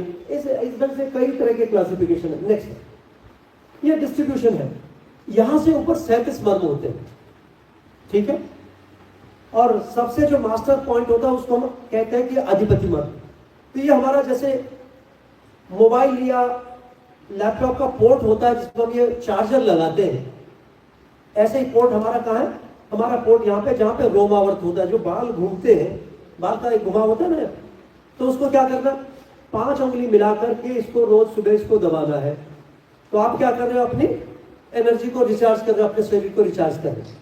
तो ये ऐसे मर्म बिंदु है जिसको इसका डिस्ट्रीब्यूशन होता है। 1-2 मर्म की चर्चा करेंगे, ज्यादा मर्म नहीं, इससे पहले कुछ चीजें और दिखाते हैं। ये मर्म क्यों महत्वपूर्ण है? नाभि को मर्म कहा है। रावण की नाभि पर तीर लगा था तो उसकी मृत्यु हुई, क्योंकि है मर्म स्थान। दूसरा दिखाइए, ये भगवान श्री कृष्ण का, ये हमारा भालुका तीर्थ का वो है, जो सारे सृष्टि के रचयिता हैं हमारे, है ना, पूरी सृष्टि जिन्होंने बनाई है, उन्होंने भी मर्म की मर्यादा का पालन किया, शरीर छोड़ दिया। पैर पर एक, यहाँ पे कौन सा स्थान होता है जहां पर ये, इसको कहते हैं तल हृदय मर्म। भगवान जो सारी सृष्टि जिन्होंने बनाई है उन्होंने भी मर्म की मर्यादा का पालन किया, इसको शरीर को छोड़ दिया। नेक्स्ट, एक और हम लोग कहते हैं कि यदि आपने देखा होगा कि कई बार कोई रोगी को चोट, किसी व्यक्ति को चोट लगती है, बहुत सारी चोट लगती है, हड्डियां टूट गई, कई हड्डियां टूट गई, मांस फट गया, स्किन निकल गई, खून निकल रहा है, लेकिन आदमी जिंदा रहता है। लेकिन कई बार आपने देखा कि थोड़ी सी चोट लगी है, बाहर से कुछ नहीं दिखाई दे रहा, आदमी मर जाता है, बाहर से कहीं कोई चोट नहीं है। तो इसका उदाहरण है कि ये भीष्म पितामह के शरीर पर अर्जुन के द्वारा इतने तीर मारे गए। अर्जुन और भीष्म पितामह का रिलेशनशिप आपको पता है, पितामह भी थे और गुरु भी थे। तो अर्जुन पितामह को मारना नहीं चाहता था, वो चाहता था कि भाई कौरवों की तरफ से लड़ाई ना करें, उनकी तरफ से ना करें। तो उसने मर्म को बचाकर इन पे तीर लगाए, मर्म को बिना मतलब, तो मर्म पर तीर नहीं लगे तो 6 महीने बचे रहे, उत्तरायण का इंतजार किया, और यदि पैर पे तीर लग गया तो शरीर को तुरंत छोड़ना पड़ा। तो ये मर्म की प्रधानता है कि मर्म को दिखाने के लिए कि भाई मर्म कितने महत्वपूर्ण है। अभी भगवान श्री कृष्ण का हम लोगों ने दिया, अरे जीसस क्राइस्ट का भी आप उदाहरण ले सकते हैं। हाथ और पैर पर यहाँ पर तल हृदय मर्म होता है, यदि यहाँ पर कील ठोक दी जाए आदमी बच नहीं सकता। इनको न तो फांसी दी गई, न जहर पिलाया गया, क्या किया गया, क्रूसिफिकेशन किया गया, सूली पे लटकाया गया। तो आप समझ सकते हैं कि कितना महत्वपूर्ण मर्म स्थान होते हैं। और यदि इन पर सचमुच चोट लगती है, बहुत ज्यादा चोट लगती है, तो व्यक्ति बच नहीं सकता, ये निश्चित है। तो इसको हम लोग कहते हैं इनकी ये पाद तल हृदय में कहाँ पे चोट लगी, कैसे होता है। नेक्स्ट नेक्स्ट नेक्स्ट नेक्स्ट अभी हम लोग सतयुग, त्रेता, द्वापर त्रेता की बात कर रहे थे। अभी हम लोग रिसेंट बात कर रहे हैं। फिलिप ह्यूज का नाम सुना होगा आपने, वो ऑस्ट्रेलियन क्रिकेटर था। सिडनी प्लेग्राउंड पर एक चोट लगी, यहाँ पर वही डेथ हो गई। ऐसे हमारे एक रमन लांबा थे, इंडियन क्रिकेटर, दिल्ली के, ढाका में उनके भी चोट लगी, डेथ हो गई। यदि आप सर्च करेंगे, क्योंकि आजकल तो एआई का जमाना है, जितने भी स्पोर्ट्स इंजरीज में डेथ ड्यूरिंग स्पोर्ट्स या प्ले या फाइटिंग, आपको लगेगा कि सैकड़ों, पता नहीं कितने लोग हैं जो थोड़ी सी चोट से, कहीं चोट लगती है वो मर जाते हैं। तो इसका मतलब क्या हो, ये मर्म बिंदु है जिन पर चोट लगती है तो ये घातक होते हैं, इसलिए इसकी डेथ होती है। इसीलिए सिर पर क्या करती है सरकार, क्या कहती है, हेलमेट पहनना चाहिए। नहीं पहनते तो कितना जुर्माना है, 5,000 रुपये का जुर्माना है, ठीक है। इसीलिए कहते हैं क्योंकि हमारी सुरक्षा के लिए कहते हैं, क्योंकि यहाँ पर 23 मर्म स्थान होते हैं, ठीक है। कितने मर्म स्थान होते हैं, 23। और उन पर किसी पर भी चोट लगेगी तो अधिकांश पर चोट लगने से आदमी की मौत हो जाती है। ये इतने महत्वपूर्ण है, इसलिए हमें सिर की रक्षा करनी चाहिए। तो हर व्यक्ति को संकल्प लेना चाहिए कि हम लोगों को जब भी हम लोग चले तो क्या करना है, हेलमेट पहन के चलना है, क्योंकि आपको मर्म का ध्यान होना चाहिए। ये चीजें नेक्स्ट दिखाइए, एक बार में देखिए, जो मर्म का हम लोग मृत्युंजय मिशन के माध्यम से पूरे देश दुनिया में लोगों को इसके विषय में जानकारी देने का प्रयास करते हैं। तो कुछ आकांक्षाएं, अपेक्षाएं हम लोगों की भी रहती है कि हम इससे क्या करना चाहते हैं। हमारा दिमाग में क्लियर होना चाहिए ना कि दुनिया में यदि सबको स्वस्थ रखना है तो ये इसके बड़े इंस्टीट्यूशन, इसके विश्वविद्यालय, इसकी संस्थाएं, और कैसे संचालित होनी चाहिए, वो लोगों के द्वारा संचालित होनी चाहिए। किसी का उस पर नियंत्रण नहीं होना चाहिए। सरकार का नियंत्रण रहेगा तो सरकार के अनुरूप काम करना है, किसी संस्था विशेष का रहेगा तो उसके हिसाब से काम करना है।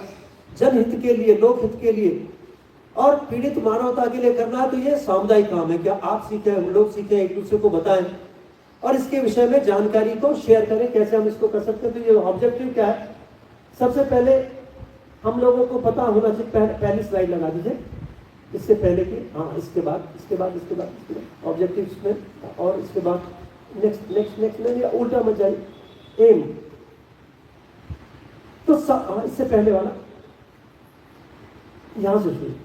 सबसे पहले जब भी हम मर्म चिकित्सा की बात करते हैं तो हम सबसे पहले अपने मर्मों को कैसे ठीक रखें। हमारी बहुत अच्छी हलवाई की दुकान है, बहुत बढ़िया दुकान है, दुनिया की विश्व प्रसिद्ध दवाइयाँ, वो मिठाइयाँ हमारे यहाँ बनती हैं, और हमने कभी खा के नहीं देखा तो उसका कोई फायदा, कोई फायदा। मर्म के विषय में यदि आप पूरा, चाहे पंड्या जी हो चाहे मैं हूँ, सबके को मर्म के विषय में बताता फिरूँ और अपने मर्मों की चिकित्सा न करूँ तो उसका कोई फायदा नहीं। तो अपने ऊपर हम कैसे इस मर्म विद्या का प्रभाव देख सकते हैं, इसके लिए क्या है, वो सेल्फ मर्मा थेरेपी है। तो ये capability of performing the self Marma therapy आती है, जो हम प्रोग्राम देते हैं 5 दिन का, 7 दिन का, या जहां भी देते हैं। तो हम लोगों का पहला टारगेट होता है कि हर व्यक्ति ये मर्म को, सेल्फ मर्मा थेरेपी कर सके और अपने को स्वस्थ रख सके। ये सबसे पहले हमारी एक तरह से वो होती है। दूसरा होता है अंडरस्टैंडिंग ऑफ, पहली वाली स्लाइड बनाई, अंडरस्टैंडिंग द वैदिक मेडिकल साइंसेस। देखिए, हम आयुर्वेद की बात नहीं कर रहे हैं, आयुर्वेद वैदिक मेडिकल साइंसेस का एक हिस्सा है। इसमें बहुत सारी चिकित्सा पद्धतियां हैं जिनको हमारी संस्कृति को कैसे नष्ट किया गया। एक छोटा सा उदाहरण दूंगा। पूरे दिन में 8 पहर होते हैं, दिन रात में कितने पहर होते हैं, 8, 4 पहर सुबह, 4 पहर शाम को। उसमें कितनी घटी होती है, 60 घटी होती है। एक घटी कितने मिनट की होती, 24 मिनट की होती है। तो हम जब 60 घटी के हिसाब से काम करते थे तो मुहूर्त, करण, तिथि, नक्षत्र सब जानते थे। अब किसी को पता है कब एकादशी, कब द्वादशी, कब कौन सा सूर्य चलना चाहिए, कब क्या, कुछ नहीं जानते। अंग्रेज आया, उसने क्या किया, उल्टा कर दिया तुरंत। 60 मिनट का घंटा कर दिया, 24 घंटे का दिन कर दिया।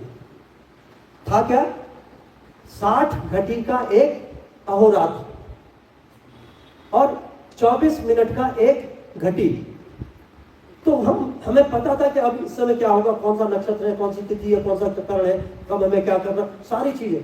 ज्योतिष खत्म हो गया, वास्तु में नुकसान हो गया, आयुर्वेद में उसमें बहुत सारा फर्क पड़ा, और हमारी जितनी वैदिक साइंसेस खत्म हो गई, सिर्फ एक सिस्टम को कन्वर्ट करने से। उन्होंने उल्टा क्या किया, 24 घंटे बना दिए और 1 घंटे के 60 मिनट बना दिए। होना क्या चाहिए था, 60 के हिसाब से फिर हमें पता था कि कौन सा नक्षत्र कितने घटी बाद परिवर्तित होगा, हमें पता।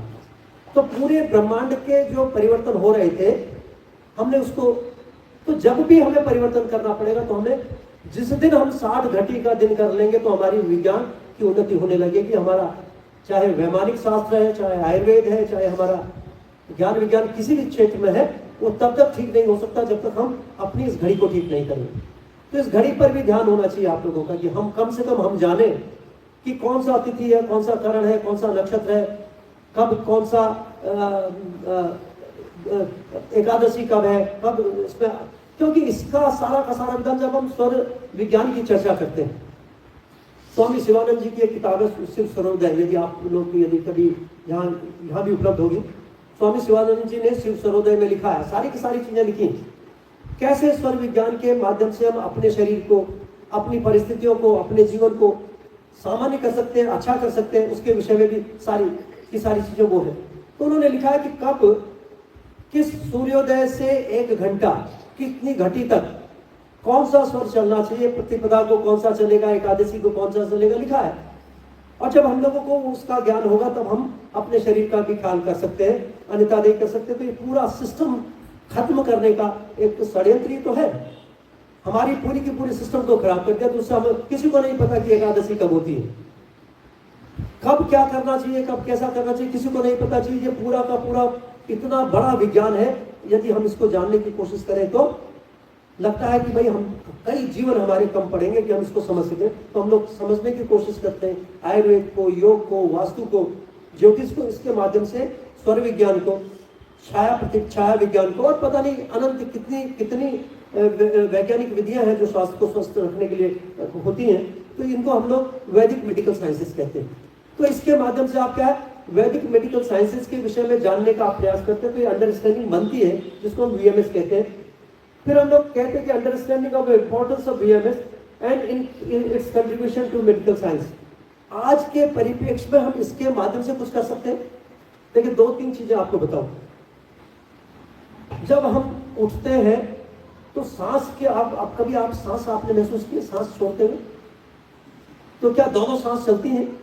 नहीं चलती। एक चंद्र स्वर होता है, एक सूर्य स्वर होता है। दाई तरफ का चंद्र सूर्य स्वर होता है, बाई तरफ का चंद्र स्वर होता है।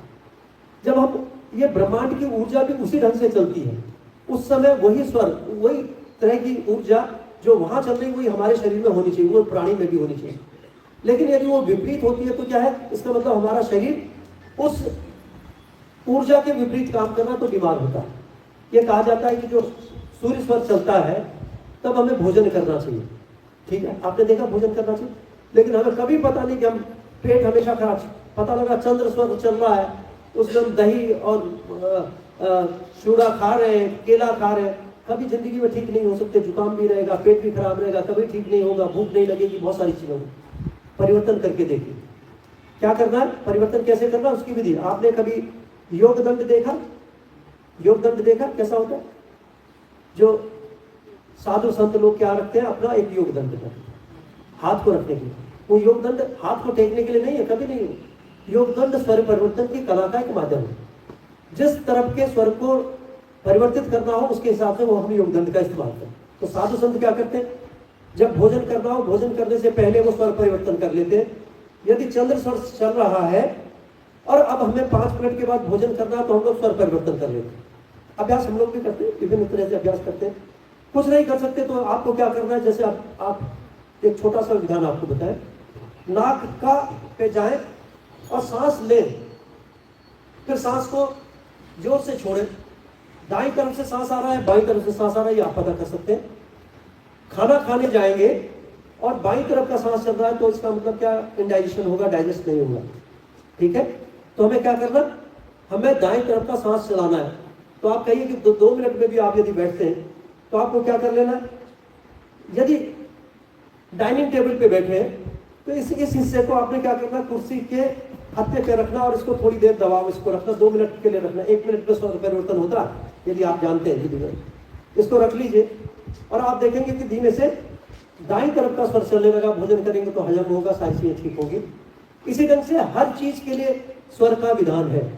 तो रोग को ठीक करने के लिए सिर्फ आयुर्वेद ही नहीं, इसके साथ स्वर विज्ञान है, छाया प्रतिछाया विज्ञान है, मंगल, बलि, होम, जप और हवन, पता नहीं कितनी चिकित्सा पद्धतियां जो हम लोगों को हेल्प करती हैं और ये एक दूसरे से जुड़ी हुई है। एक दूसरे का समग्र जब चिकित्सा पद्धति बनती है तो उसका एक कंपोनेंट है, लेकिन वो सबको अलग अलग खंड खंड करके अलग अलग कर दिया और कहा कि भाई ये तो ज्योतिष वाले ये तो बेवकूफ बनाते हैं, आयुर्वेद में चिकित्सा नहीं है। फिर उसमें कहते हैं हवन में ये डालने से घी डाल लो तो इसे किसी आदमी को खिला दो, पता नहीं क्या क्या, भगवान जी पे दूध चढ़ा रहे तो दूध कहीं और चढ़ा दो, किसी को पिला दो। उल्टे सीधे प्रश्न हम लोगों के होते हैं, ठीक है। तो ये वैज्ञानिकता नहीं है, ये क्या है, अज्ञान है। तो इस अज्ञान को समझने से पहले हम लोग यदि मर्म चिकित्सा अज्ञान को अपनाने से पहले हम अंडरस्टैंडिंग हमारी बढ़ती है कि वैदिक मेडिकल साइंसेस क्यों जरूरी है।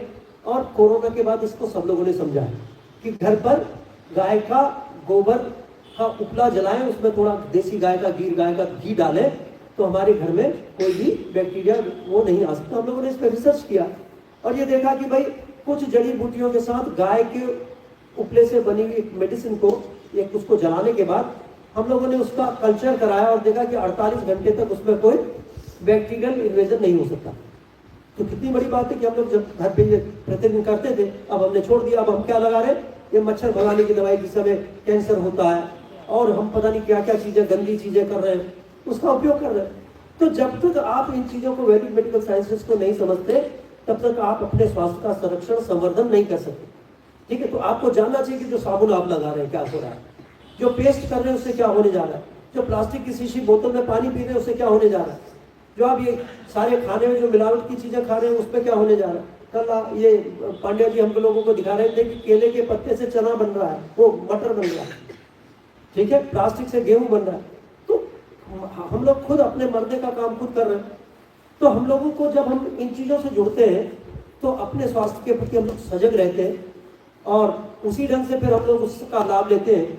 जैसे कि यदि आपको किसी कोई बढ़िया चीज खरीदनी होती है, एक फोन खरीदना है, तो आप 10-20 जगह ढूंढते हैं, 20 आदमियों से पूछते हैं कि कौन सा फोन आजकल अच्छा है ऐसे। लेकिन खाने के लिए चीज के लिए क्या है, जो भी गली नुक्कड़ पे जो भी मिलती है उसको खा लेते हैं।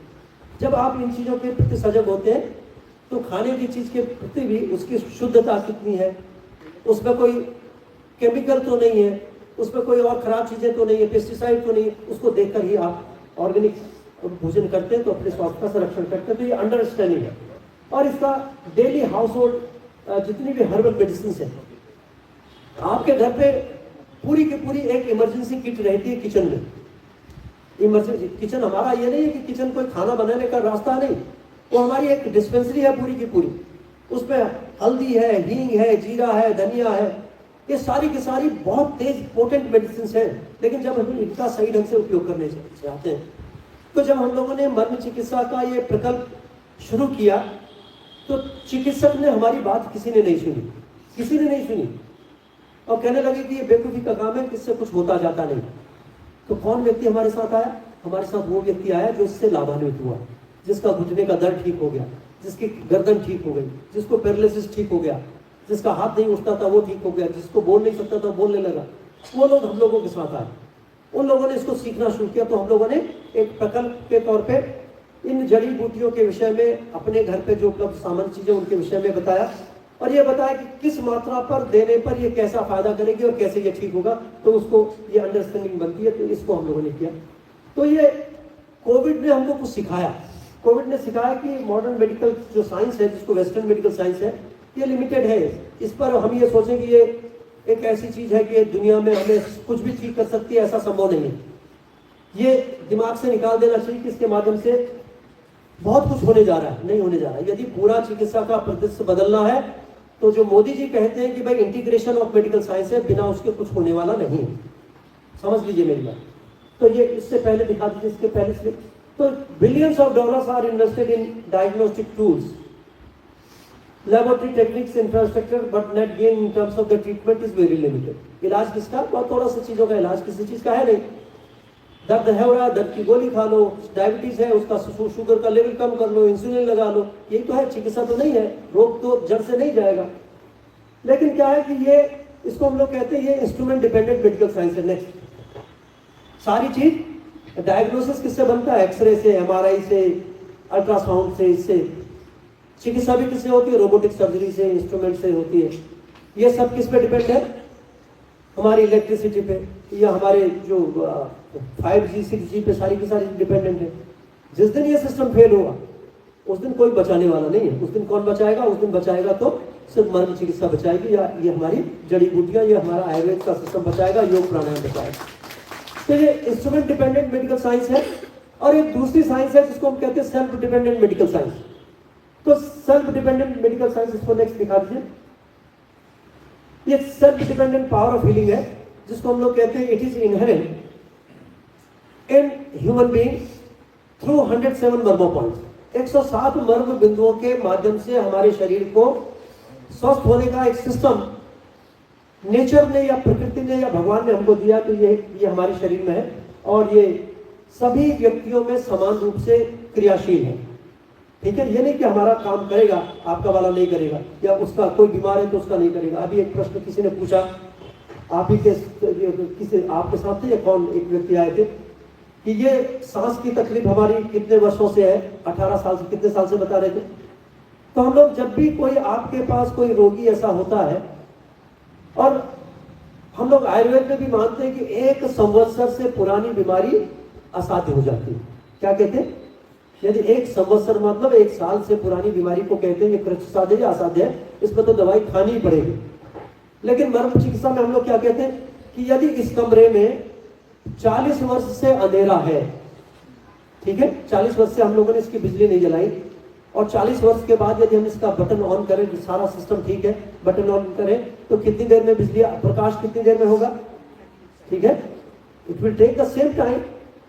ऐसे ही मर्म चिकित्सा के माध्यम से कोई भी बीमारी कितनी भी पुरानी हो उसके परिणाम उतनी जल्दी आते हैं, इसलिए घबराने की जरूरत नहीं है। ईश्वर ने हमको इतना बढ़िया सिस्टम दिया है कि हम उसको स्टिमुलेट करें। कभी कभी क्या होता है कि आदमी कहता है कि ये तो पुरानी, इसको ट्राई नहीं करता, कोशिश ही नहीं करता। अब कोई मुझसे कहने लगे कि सिर्फ अमेरिका बात तो कर लो, देख तो लो, मैं कहूँगा नहीं, प्लास्टिक से कहीं बात होती है, मैं करूँ ही ना तो कोई फायदा है, तो मैं इसके लाभ से वंचित रह जाऊंगा। तो इसका तो मतलब क्या है? आपको मर्म का स्टिमुलेशन जरूर करना, चाहे वो बीमारी 50 साल पुरानी हो, चाहे 7 साल पुरानी हो। और हम लोग इसका अभ्यास 50 साल पुरानी बीमारियों पे भी करते हैं, उसके परिणाम हमको मिलते हैं। तो ये आप समझ सकते हैं कि मर्म चिकित्सा को हम लोग कहते हैं it is easily available, it is free and universally sustainable self dependent medical science. America में भी ऐसा ही है, सब में सिस्टम एक जैसा है। स्त्री पुरुष बच्चे, काले गोरे, लंबे छोटे, सब में एक ही सिस्टम है। कैसा सिस्टम है कि 107 मर्म है। अब ये नहीं कि जो जिन पे पैसा ज्यादा है उनको 2 मर्म फालतू दे दियो, भगवान ने ऐसा नहीं किया। ठीक है, किसी को नहीं दी, किसको? सबको क्या दिया? 107 मर्म, तो समान है। तो आप ये कहते हैं इसको ये यूनिवर्सली सस्टेनेबल मेडिकल सिस्टम है। आज भी है, कल भी था और आगे भी रहेगा सिस्टम। कोई भी मेडिकल साइंस आती है, आपने देखा होगा कि कोविड में सबसे पहले हम लोगों ने आइवरमेक्टिन दिया, ठीक है, डॉक्सीसाइक्लिन दिया, विटामिन सी दिया, जिंक दिया, फिर उसके बाद सीरम देना शुरू किया, और उसके बाद फिर हम लोगों ने कहा कि इससे कुछ होता जाता नहीं है, इससे कुछ होना नहीं, कोई चिकित्सा नहीं है, एंड टोटली एबॉलिश हो गया। तो कितनी चिकित्सा पद्धतियां आई, लोगों ने पता नहीं कितनी जमीनें बेच दी, कहीं सीरम मिल जाए, कहीं से आइवरमेक्टिन मिल जाए, इंजेक्शन मिल जाए। तो उस समय तो क्या हाहाकार हुआ, तो कुछ किसी से कुछ नहीं हुआ। ठीक है, हुआ किससे? आपके गिलोय से हुआ, अश्वगंधा से हुआ, तुलसी से हुआ, हल्दी से हुआ, फायदा हुआ ना। तो उसको कम से कम उसको रेस्पेक्ट तो दो कि भाई हाँ आपकी वजह से हुआ, स्वीकार कीजिए उसको, अंदर से अंतर्मन से स्वीकार कीजिए कि ये है। तो हम लोग कहते हैं कि ये सारी चीजें आपको बहुत फायदा करती हैं। और आज के संदर्भ में हम जब देखते हैं कि यदि सबको हेल्थ की प्रॉब्लम से निजात दिलानी है तो हमें फिर इन पे भरोसा करना पड़ेगा। नेक्स्ट ये ज़्यादा जानने की जरूरत नहीं है, और इसको हटा लीजिए। ये सब मेडिकल स्टूडेंट्स के लिए कल हम लोग इसको दिखाएंगे। अब ये मर्म पॉइंट कुछ समझ लीजिए। देखिए, जब आप यहाँ आए हैं तो 2-4 चीजें तो समझ लीजिए कि हम क्या कर सकते हैं। एक सबसे पहले एक पॉइंट होता है जिसको हम कहते हैं तल हृदय। मुट्ठी बंद कीजिए, सब लोग मुट्ठी बंद कीजिए, और बीच की उंगली जहां पर रहती है, तीनों उंगलियों को हटा लीजिए। जहां पर यह उंगली इसका स्पर्श करती है उसको क्या कहते हैं? तल हृदय।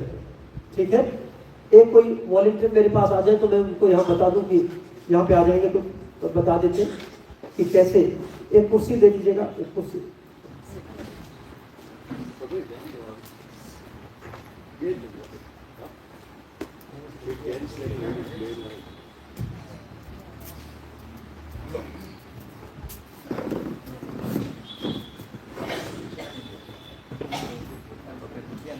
ऐसे मुट्ठी बंद करेंगे तो बीच की उंगली जहां पे आएगी उसको क्या कहते हैं, तल हृदय।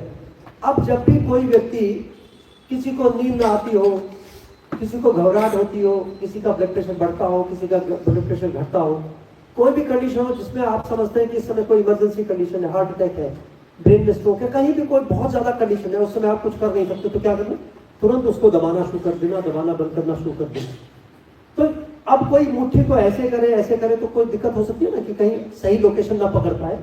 तो उसकी दूसरी विधि है, इसको हम कहते हैं थंब, इसको कहते हैं इंडेक्स, इसको कहते हैं मिडिल फिंगर। ये तर्जनी हो गई, ये मध्यमा हो गई, ये अनामिका हो गई, कनिष्ठिका हो गई, अंगुष्ठ हो गया। तो यहां से यहां तक की दूरी, जैसे मैंने आज सुबह सबको प्रैक्टिकल कराया, आप भी कर लीजिए। अंगूठा यहाँ पे रखिए, जहां पर ये हमारी हड्डी मिलती है, ये गड्ढा है, अंगूठा रखिए और इसको बीच की उंगली को यहाँ लगाइए। छोटी उंगली देखिए कहाँ पे आती है, ये छोटी उंगली यहाँ पे लगाइए, कहाँ पे आती है, एक हड्डी है यहाँ पे छोटी सी, जीभी स्टर्नम।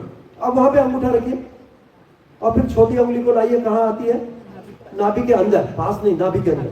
अब नाभि के अंदर अंगूठा रखिए और ये नीचे लगाइए, तो हड्डी पे आती है जो हमारी पेड़ू की हड्डी होती है, जिसको सिम्पाइसिस प्यूबिस कहते हैं। पूरा शरीर नपा हुआ है, अपना शरीर अपने उंगलियों के हिसाब से नपा हुआ है। यहां से यहां तक की दूरी कितनी होती है, 6 अंगुल हर व्यक्ति की। यहां से लेके यहां तक की दूरी कितनी है, नाप के देख लीजिए आप, यहां से ऐसे नापिए,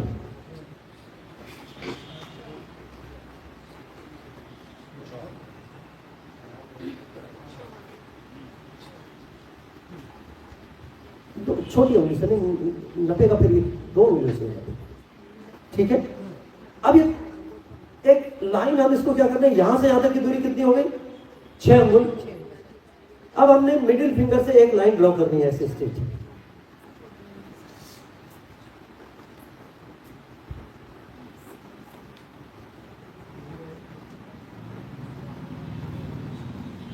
ठीक है, यहां से 3 अंगुल नाप लीजिए जरा सा।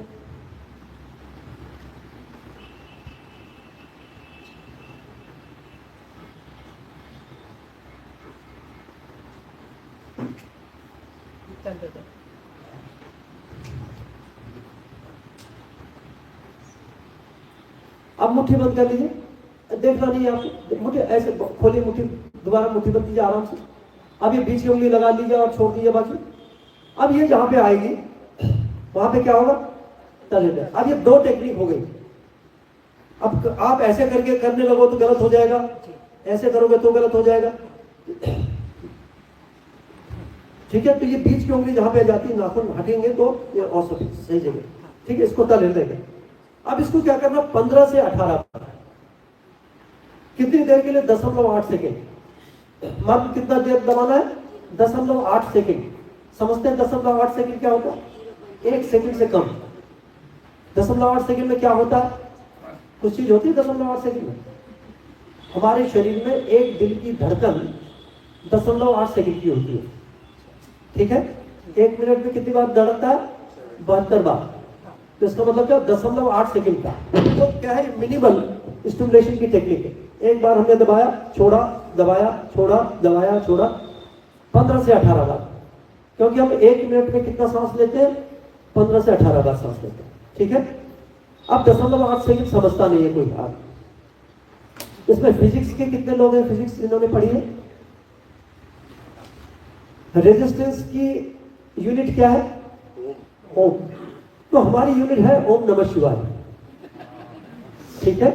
हम लोग क्या कहते हैं, जब आप इसको दबाते तो लोगों को पता नहीं लगता कितनी देर दबाना है।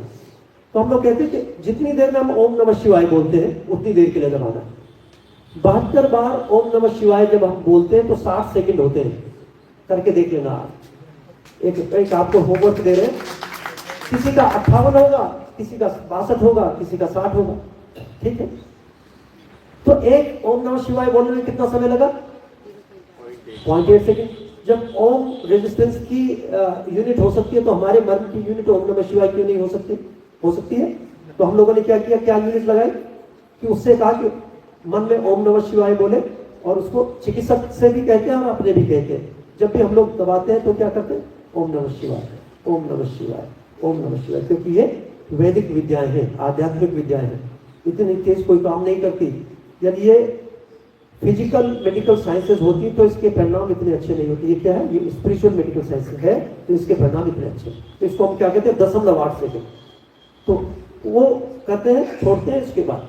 ठीक है, अब ऐसा ही पैर पे करना। आप पैर दिखाइए, दो हमारे हाथ में होते हैं, देखिए 2 हाथ में है और 2 पैर में है।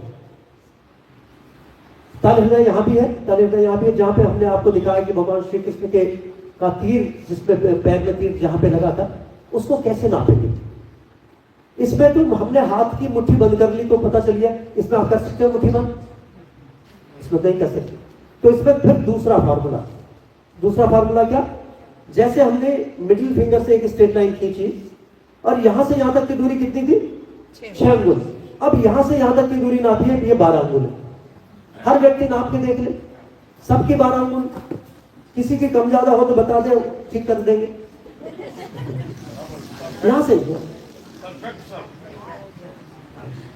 ठीक से, ठीक से, अब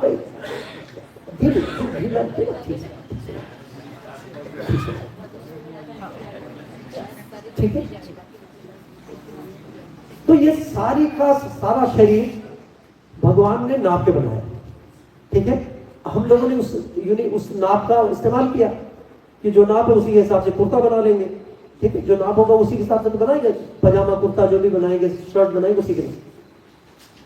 अब पैर को आप ध्यान रखिए,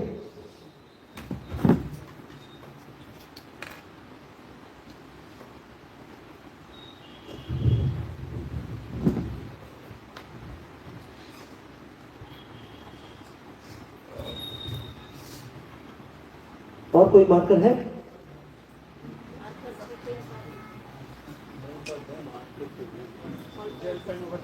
नहीं, जेल पेन नहीं चलेगा, दिखेगा नहीं आपको।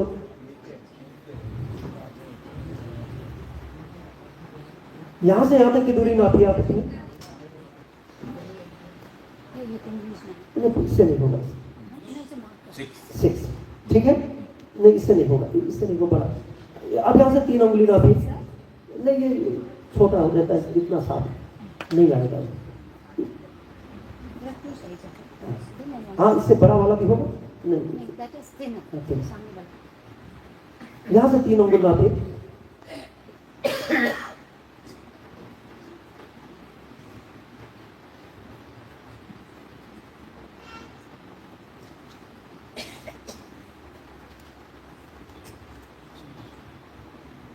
देख सकते हैं।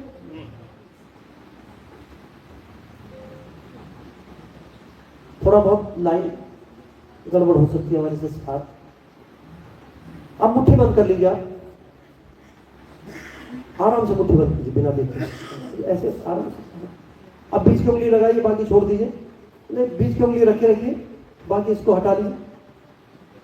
देख सकते हैं आप, यह उंगली कहां पे आएगी, इसी उंगली पे, यहां पे, इस जगह पे आएगी। ठीक है, अब ऐसा पैर में भी होना चाहिए। तो यहां से यहां तक की दूरी कितनी थी, 6 अंगुल। अब यहां से यहां तक की दूरी कितनी है, 12 अंगुल। तो ये हमने जैसे ये thumb, index finger, middle finger, तो हम लोग इसको क्या कहते हैं, big toe, second toe and third toe. तो थर्ड टो से हमने क्या, इसको सीधा, थर्ड टो से हमने, पहला वाला फॉर्मूला तो नहीं लग सकता, तो थर्ड टो से हम लोगों ने एक स्ट्रेट लाइन, देख लीजिए सीधी हो रही है, नहीं हो रही है,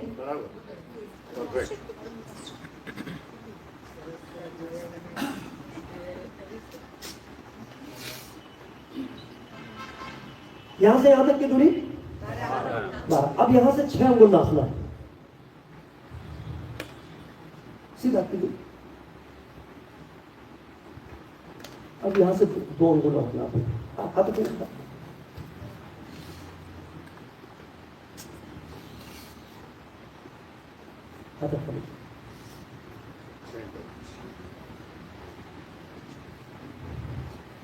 वो वाली स्लाइड दिखाइए जो भगवान श्री कृष्ण के पैर में जो लगा था वो दिखाइए।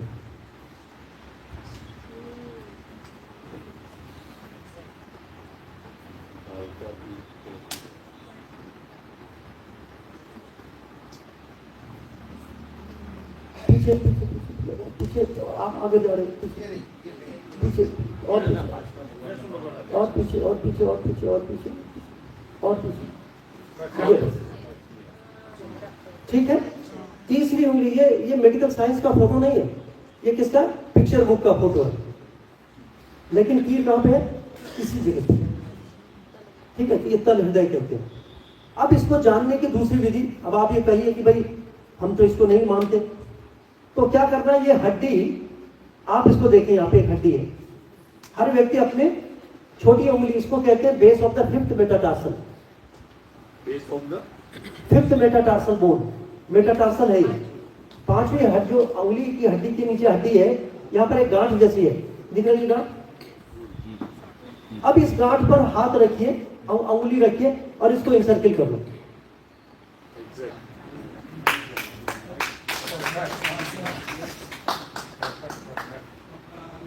ठीक है, ये एनाटॉमी है,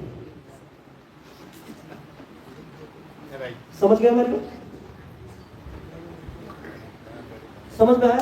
कैसे समझ में आया? आपको नहीं समझ में आया? यहाँ पर वो है ना, ऐसे नहीं रखना, ऐसे नहीं रखना, ऐसे नहीं रखना। हाँ, उस वो रखिए, हाथ को रखिए, नहीं नहीं, इस हाथ को रखिए,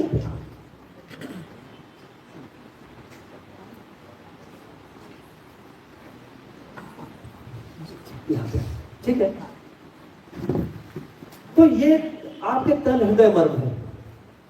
अब इन पर कर देखिए, इसको आप जब कोई चीज हमको मिलती है तो हमें अप्रिशिएट भी करना चाहिए, करना चाहिए नहीं करना चाहिए। जब हम कोट खरीदते हैं तो 2 बटन फ्री मिलते हैं, गाड़ी खरीदते हैं तो एक स्टेपनी फ्री मिलती है। जब हम स्टेथोस्कोप खरीदते हैं तो 2 ईयर कान के ईयरबड्स मिलती हैं और एक डायफ्राम मिलता है स्टेथोस्कोप के, उसका एक एक मिलता है, 2 एक बटन भी देगा तो 2 देगा। भगवान ने 4 दिए, 1 तल हृदय, 2 तल हृदय, 3 तल हृदय, 4 तल। यदि किसी वजह से दोनों पैर का नहीं तो हाथ से, हाथ का नहीं तो पैर से। ठीक है, तो भगवान का धन्यवाद तो है, 4 दिए। ठीक है, तो ये चारों के 4 क्या कर रहे हैं, ये रिमोट सेंसिंग टेक्निक है। इसरो की जो टेक्निक होती है ना, रिमोट से, यहाँ से नीचे से सैटेलाइट, यहाँ हम दबाएंगे तो हार्ट पे काम करेगा, ब्रेन पे काम करेगा। ठीक है, तो जितने बच्चे सेरेब्रल पाल्सी के बच्चे हैं और जिन बच्चों का पढ़ाई में मन नहीं लगता, हाइपर एक्टिव है, ब्रेन काम नहीं करता, उनके सिर्फ तल हृदय मर्म करने से ही फायदा हो जाता है। ठीक है, बाकी तो सारा करना चाहिए, लेकिन तल हृदय मर्म से ही फायदा होगा। तो जिन बच्चों के ये तकलीफ होती है उनको हम चारों मर्म को, वही स्टाइल क्या है, 0.8 सेकेंड का स्टिमुलस, ओम नमः शिवाय, और कितनी बार, 15 से 18 बार, दिन भर में 3 बार। कब तक, जब तक आप ठीक ना हो तब तक करिए, तुरंत परिणाम मिलते हैं। ठीक है, यदि किसी व्यक्ति को बेहोशी हो जाती है, एपिलेप्सी सुना है नाम आपने, मिर्गी, देखें कितने लोगों ने मिर्गी, कोई आसपास है कोई मिर्गी जिसके आसपास परिवार में किसी को हो, इन हाथ के तल हृदय मर्म पर दबाएंगे तो क्या होगा, मिर्गी के अटैक नहीं पड़ेंगे। और यदि अटैक पड़ गया तो उस समय दबाएंगे तो क्या होगा, अर्ली रिवर्सल होगा। जैसे यदि किसी को मिर्गी पड़ती है तो 15 मिनट, आधा घंटा, पौन घंटा बेहोश हो रहता है, और यदि आपको तुरंत उसी समय 2-3-4 बार में 1-2 मिनट तक इसको लगातार करेंगे तो तुरंत होश में आ जाए। ठीक है, और यदि नियमित रूप से तल हृदय मर्म को दबाएंगे तो उसको एपिसोड, जैसे कि दिन में 4 दौरे पड़ रहे हैं तो नहीं पड़ेंगे, 1 पड़ेगा, फिर महीने में पड़ने लगेगा, फिर धीमे धीमे कम होगा, तो धीमे धीमे लगातार 2-4-6 महीने, साल भर करोगे तो फिर दौरे पड़ने की संभावना कम होती है, लेकिन उसको निरंतर करना चाहिए। ठीक है, तो ये तल हृदय मर्म ब्रेन के और हार्ट की जो भी बीमारियां होती है उनमें फायदा करता है। तो इसलिए ये हमारे स्वास्थ्य को भी रखता है, और कोई भी बीमारी होती है तो हम लोग तुरंत, कभी थक जाते हैं, कभी हाथ छाती में कोई प्रेशर महसूस हो रहा है, कभी कुछ सिर में दर्द हो रहा है, तो इसको हम लोग लगे हाथ इसको अपने से करते रहते हैं और इसका फायदा होता है। तो ये आइडेंटिफिकेशन की टेक्निक है, और इसके बाद हमने इसका उपयोग आपको बताया कि हम इसके माध्यम से कैसे रोगियों को ठीक कर सकते हैं। ठीक है, हाथ आप हाथ दिखाना चाहते हैं, आशीर्वाद दे दीजिए। सर पैर का तल हृदय कब दबाना है? तो कभी भी आपने देखा होगा कि सामान्य रूप से आप इसको हमेशा दबाते हो। क्या करते हैं, आपने जब सोते हुए देखा कभी अपने को? जो भी जिनको हार्ट की प्रॉब्लम होती है क्या करते हैं, ऐसे सोते हैं। बहुत लोगों को हमने देखा क्या करते हैं, इस पैर को ऐसे रखते हैं और ये जो गांठ होती है इसके ऊपर पैर रखते हैं। हमने बहुत लोगों को देखा। तो जो हार्ट के रोगी हैं, जो तल हृदय मार्ग नहीं दबा सकते, वो ऐसे सो जाएं। पैर को ऐसे रखें, दूसरे पैर को इसको इस गांठ के ऊपर ये वाला ये पॉइंट रख लें। आधा घंटे रोगे तो वो काम हो गया, तल हृदय दबाने का काम हो गया। रोज करें। जिसका किडनी खराब है वो क्या करे, वो सोते समय ऐसे सोए और सोने के बाद पैर को ऐसे रख ले। देखते हैं, रखते हैं ना, तो ये क्या है, यहाँ पे इंद्रवस्ती मर्म है, दबाते अपने आप ठीक होता है। तो भगवान ने हमारे लिए सारी चीजें बनाई है, लेकिन उसको समझने की जरूरत है कि हम उसको समझ पाए तो हम उसके परिणामों को आसानी से ले सकते हैं। तो हार्ट के पेशेंट को तो हमेशा, यदि आप कुछ नहीं कर सकते, कुछ भी नहीं कर सकते, तो उसको इस ढंग से सोने की सलाह दीजिए। ठीक है, हाथ के मर्मों को यदि कर भी सकते हैं, पैरों के नहीं भी कर पा रहे, तो वो सामान्य रूप से वो करता ही करता है। आप जाके देखिए, जो परेशान है आदमी वो बार बार ऐसा करेगा, क्योंकि प्रकृति चाहती है कि वो स्वतः ठीक हो जाए। भगवान चाहते हैं कि वो ठीक हो जाए, इसलिए वो वैसा पोषण करता है। तो जितने भी पोषण होते हैं हम लोग जो अडॉप्ट करते हैं, तो कहीं ना कहीं वो हमारे शरीर के लिए लाभकारी होते हैं। तो ये तल हृदय को दबाने की एक विधि है सोते सोते। मैंने आपको 3 विधियां बताई थी सुबह कि हम कैसे अपने बुढ़ापे को दूर करें। इसके लिए 3 पोस्चर्स बताए थे। ऐसे ये पोस्चर ऑन बेड है, मर्मा पोस्चर्स ऑन बेड, कि हम कैसे सोते हैं, ये बहुत महत्वपूर्ण होता है। और जब भी हम ऐसे सोते हैं, आपने देखा कई लोग ऐसे सोते हैं, बहुत आराम से सोते हैं। वो वही लोग हैं जो बुढ़ापे को आने नहीं देना चाहते। बहुत लोगों को देखा मैंने, बड़े आराम से ऐसे सोते हैं, तो फर्स्ट क्लास। तो हम लोगों ने देखा ये क्यों सोते हैं, तो पता लगा कि ये जो हमारा ये पॉइंट है, यहाँ पर एक पॉइंट होता है, उसको दबाता है, इसलिए सोते हैं। कई बार आपने देखा होगा कि लोग ऐसे सोते हैं, डेस्क पे सोते हैं, या काम करते करते क्या सोते हैं, ऐसे सोते हैं। यहाँ पे ऐसे नहीं सोते, कहाँ पे हाथ को रखते हैं, यहाँ पे रखते हैं। तो हम लोगों को लगा कि इसके ब्रेन में इसको रिलैक्सेशन हो रहा है, तो उसका उपयोग किया। तो ये सारी की सारी चीजें बहुत सरल है। बहुत एक छोटा सा और उपाय बताया, हाथों को ऐसे कर लीजिए और ये इसका ये मूवमेंट कीजिए। क्या करना, ये मूवमेंट कीजिए। ठीक है, अब इसको क्या करना, ये जो हमारी रिज है, सिर दर्द का उपाय बता रहे हैं आपको। जब भी कोई परेशानी होती है, सिर में दर्द होता है, इसको अपनी आईब्रो पे रख लीजिए और अब इसको मूवमेंट करना शुरू कीजिए। इसको, इस गांठ को, इसको ऐसे, ये और नीचे यहाँ रखिए, इस पे लगाइए। हाँ ठीक है, अब इसको क्या करना, इसको यहाँ रख के इसको ऐसे ऐसे घुमाना। दर्द हो रहा है, यदि जगह पे रखा है तो बहुत दर्द होता है। ठीक है, ठीक जगह पे। तो ये सामान्य उपाय है कि आप इसे अपना स्तपनी मर्म और ये सिंगाटक मर्म दोनों को दबा रहे हैं, तो इससे आपकी आंखें, नाक, कान जो है, जो थकावट है वो सब मिट जाएगी, सिर का दर्द ठीक हो जाएगा। बड़ा सरल, क्योंकि हम करते हैं, नेचर इसको कराता है, इसलिए इसको बताया। अब क्योंकि सारी चीजें तो नहीं बताई जा सकती, धीरे धीरे बताए। अब आपके पीठ का दर्द ठीक करने का एक उपाय बता देते हैं। ठीक है, खड़े हो जाएंगे। तो ये पीठ में जो कुछ पॉइंट होते हैं, मैंने बताया कि भाई पीठ के जो मर्म होते हैं वो क्या होते हैं, यहाँ से 4 अंगुल की दूरी पे होते हैं ऐसे। ठीक है, यहाँ एक मर्म यहाँ पे होता है, एक दूसरा मर्म यहाँ पे होता है, ये जहाँ पे ये हमारी स्कैपुला होती है, इसके इंफीरियर एंगल के पास, फिर ये जहाँ पे हमारी रिब्स होती है वहाँ पे होता है, एक यहाँ पर एक निशान होता है, उस पे होता है। तो 4-5 मर्म ये है, 4-5 मर्म स्थान ये है। तो एक छोटा सा उपाय है कि हाथों को ऐसे रखें, ऐसे बांध लें, एक हाथ को दूसरे हाथ से पकड़ लें। अब हमारी क्या है, एक ये कलाई छूटी हुई है, एक कलाई को हमने बांध ली, दूसरी क्या खुली हुई। अब इस कलाई का ये मूवमेंट आप मेरे देखेंगे, ये हमने ये किया, तो ये मिड लाइन में, इसको नेटल क्लेफ्ट कहते हैं। दोनों हिप्स के बीच में एक जगह होती है ना, ये बीच का हिस्सा होता है, तो हमारा हाथ कहाँ होना चाहिए, बीच में होना चाहिए। अब ये जो हमारी हाथ की कलाई है, इस वक्त जो खुली कलाई, अब हम इससे इसको शरीर को अपने रगड़ रहे, तो ये सारे के सारे कहाँ तक के मर्म हमारे, ऊपर से नीचे तक के मर्म हमारा है। इसकी ऐसे मालिश करनी है। अब दूसरे हाथ से इसको पकड़ लीजिए। अब ये वाली कलाई हमारी खुली है, तो हमें क्या करना है, इस कलाई को हल्के से मोड़ के हमें इस तरफ के मर्मों को दबा लेना। तो कमर की जो सामान्य तकलीफें हैं रोज होती हैं, इस छोटे से उपाय से आप ठीक कर सकते हो। ठीक है, ये बड़ा सरल उपाय है, क्योंकि हमने यहाँ से लेके यहाँ तक के मर्मों को उपचारित करने की विधि की है। एक आम व्यक्ति अपने शरीर को कैसे स्वस्थ रखे, यही हम लोगों का प्रपोजल है। चिकित्सक बनाने का उद्देश्य नहीं है। हम अपने को कैसे स्वस्थ रखें, ये हमको आना चाहिए। हमारा सिर दर्द कैसे ठीक हो, हमारे गर्दन की तकलीफ कैसे ठीक हो, हमारी कमर कैसे ठीक रहे, हमारे घुटने कैसे ठीक से काम करें, ये हम लोगों का उद्देश्य है कि हर व्यक्ति का ये अधिकार है। जैसे राइट ऑफ इंफॉर्मेशन है ना, सूचना का अधिकार है, शिक्षा का अधिकार है, पानी का अधिकार है, भोजन का अधिकार है, रहने का अधिकार है, बहुत सारे अधिकार हमारे संविधान हमको देता है। ऐसे ही ईश्वर का संविधान हमको देता है, किसका अधिकार? स्वास्थ्य का अधिकार देता है। और किसके माध्यम से देता है? मर्म चिकित्सा के माध्यम से देता है। तो मर्म चिकित्सा के माध्यम से हमें अपने स्वास्थ्य के अधिकार को प्राप्त करने के लिए इसके विषय में जानना, और जो छोटी मोटी टेक्निक है उनको एडॉप्ट करना। इसमें ना तो कोई वैधानिक परेशानी है। वैधानिक का मतलब यानी कि आप यदि किसी को बताएं कि भाई गर्दन को ऐसे दबाओ तो कोई आपको कोई पकड़ लेगा, ऐसा कुछ नहीं है। क्यों नहीं है? क्योंकि ये ईश्वर का विधान है, नीचे के विधान से नहीं चल रहा। ये सारा का सारा सिस्टम किसके चल रहा? हमारा ईश्वर का विधान इस शरीर में क्या है, अब उसके माध्यम से हम शरीर को कैसे स्वस्थ रख सकते हैं। ये बड़ा सरल, बहुत सरल उपाय है।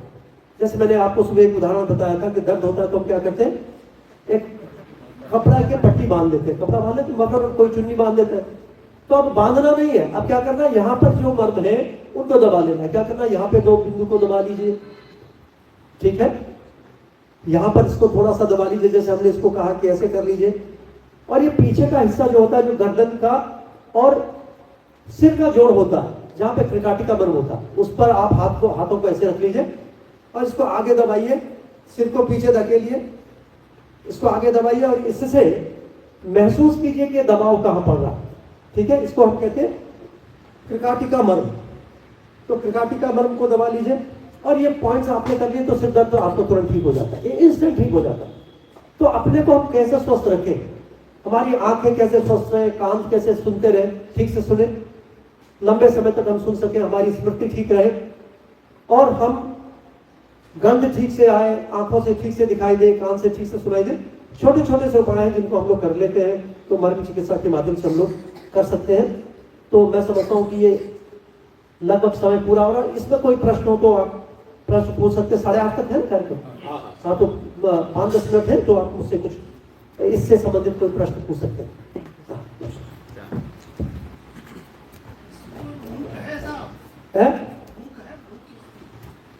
बुक यहाँ एक गुजराती में प्रकाशित है, वो आप सेंटर लाइन है जी, सेंटर लाइन में नहीं, सेंटर लाइन से कोई लेना देना नहीं। सेंटर लाइन ऊपर नीचे हो सकती है, ये सिर्फ यहां से लेके यहां तक की हाफ है। इससे एक लाइन यहां ड्रॉ करेंगे, यहां से यहां तक 6 की दूरी है, या 3 पर हम डिवाइड करेंगे तो होगा। इनके हाथ में आप देख सकते हैं, जिसमें निशान बनाया हुआ इसमें आप देख सकते हैं। सेंटर लाइन आगे पीछे हो सकती है, इसका कोई लेना देना नहीं। साइटिका के लिए पैर के पॉइंट्स है, गुल्फ मर्म कहते हैं इसको। कल यदि आएंगे तो कल हम सिखा देंगे। आज बेसिक 2-3 पॉइंट्स इसलिए बताएंगे जो आपके लिए जरूरी है।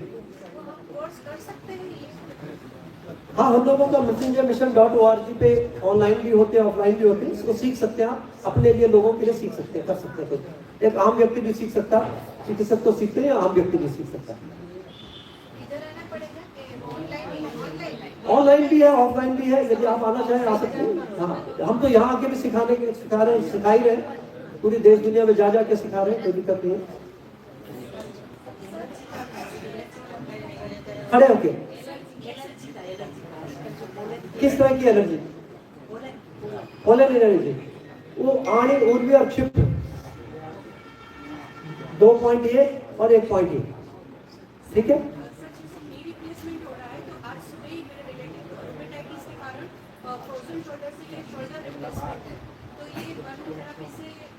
तुरंत लेके आइए।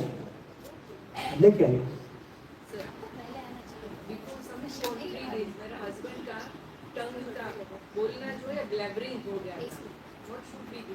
टंग का ब्लैबरिंग, स्टैमरिंग क्यों हुआ? ब्रेन प्रॉब्लम तो था ही।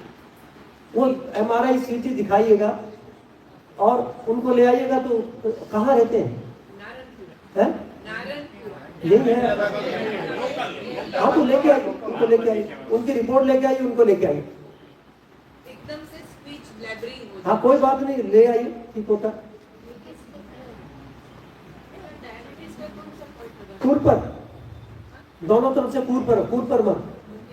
आप वेबसाइट पे mrityunjaymission.org पे छोटे छोटे हम लोगों ने वीडियोस डाले हैं, क्यों उनको कैसे स्टिमुलेट करना उसके विषय में। कूर पर प्रोस्टेट के लिए वेरिकोज वेन्स में बिना कलर डॉपलर किए हुए नहीं करना है मर्म। यदि उसमें डीप वेन थ्रोम्बोसिस होगा, यदि अंदर कोई क्लॉट होगा तो मर्म दबाने से वो कहीं इधर उधर जा सकता है, इसलिए नहीं करना। पहले कलर डॉपलर करना है, यदि अंदर थ्रोम्बोसिस नहीं है तो करना, थ्रोम्बस नहीं है तो करना, ठीक है। प्रोस्टेट के लिए नी के लिए गुल्फ मर्म, पैर के मर्म, प्रोस्टेट के लिए इंद्रवस्ती मर्म, पैर और हाथ के इंद्रवस्ती मर्म और गुल्फ। और वजन कम करने के लिए कूर पर, ये हाँ दोनों साइड पे। ये अपने ऊपर आप वो थोड़ा सर। दिखा देंगे कौन आप ये देख रहे हैं कूर पर, इसको और आगे कर लीजिए जरा, इससे अरे आप ऊपर से जो आप वही करना है आपको हाँ, ये स्लाइड जरा आगे कर लीजिए। देन बोला मैं और पहले प्री हाँ इसके बाद में इसके बाद पहला ये आप बोला था तो बयान नहीं है इंद्रवस्ती और कूर पर देखिए, इसमें है ગાલ પર થોડું હે? કોઈને ગાલ પર થોડું આ દુખવું આવ્યું હોય ને સૂજ્યું હોય ગાંઠ જેવું થઈ क्या हुआ था? ગાલ પર થોડું चोट लगी थी? कुछ नहीं हुआ था सूजन आ जाके यहाँ सूजन आ गई है हाँ ये पैरोटिड का सूजन है। हाँ हाँ हाँ हाँ ये करेंगे और ये दोनों काम साथ। हाँ ये वाला करेंगे, कंधे का करेंगे, पैरोटिड ग्लैंड है। हाँ, ये वाला शिप्रमर ये करेंगे, और ये कंधे का ये वाला मत करेंगे। उनको बता दीजिएगा आसपास के मन ऊपर और कूर पर शिप और ये क्या कहते हैं अंशमत। सर एक विलियम विल्सन डिसीज ये सब जो हाँ लिवर का उसका कोई वैदिक ट्रीटमेंट उसी के लिए बता रहे हैं, कूर पर मन करिए। पर मॉडर्न साइंस सोचता है कि मेडिसिन लेना ही आप लेते रहिए, लेकिन कूर पर करने में क्या दिक्कत है? यहाँ ये उसमें बिलिरुबिन बढ़ा ही रहता है ना। ये वाला हाँ, ये बहुत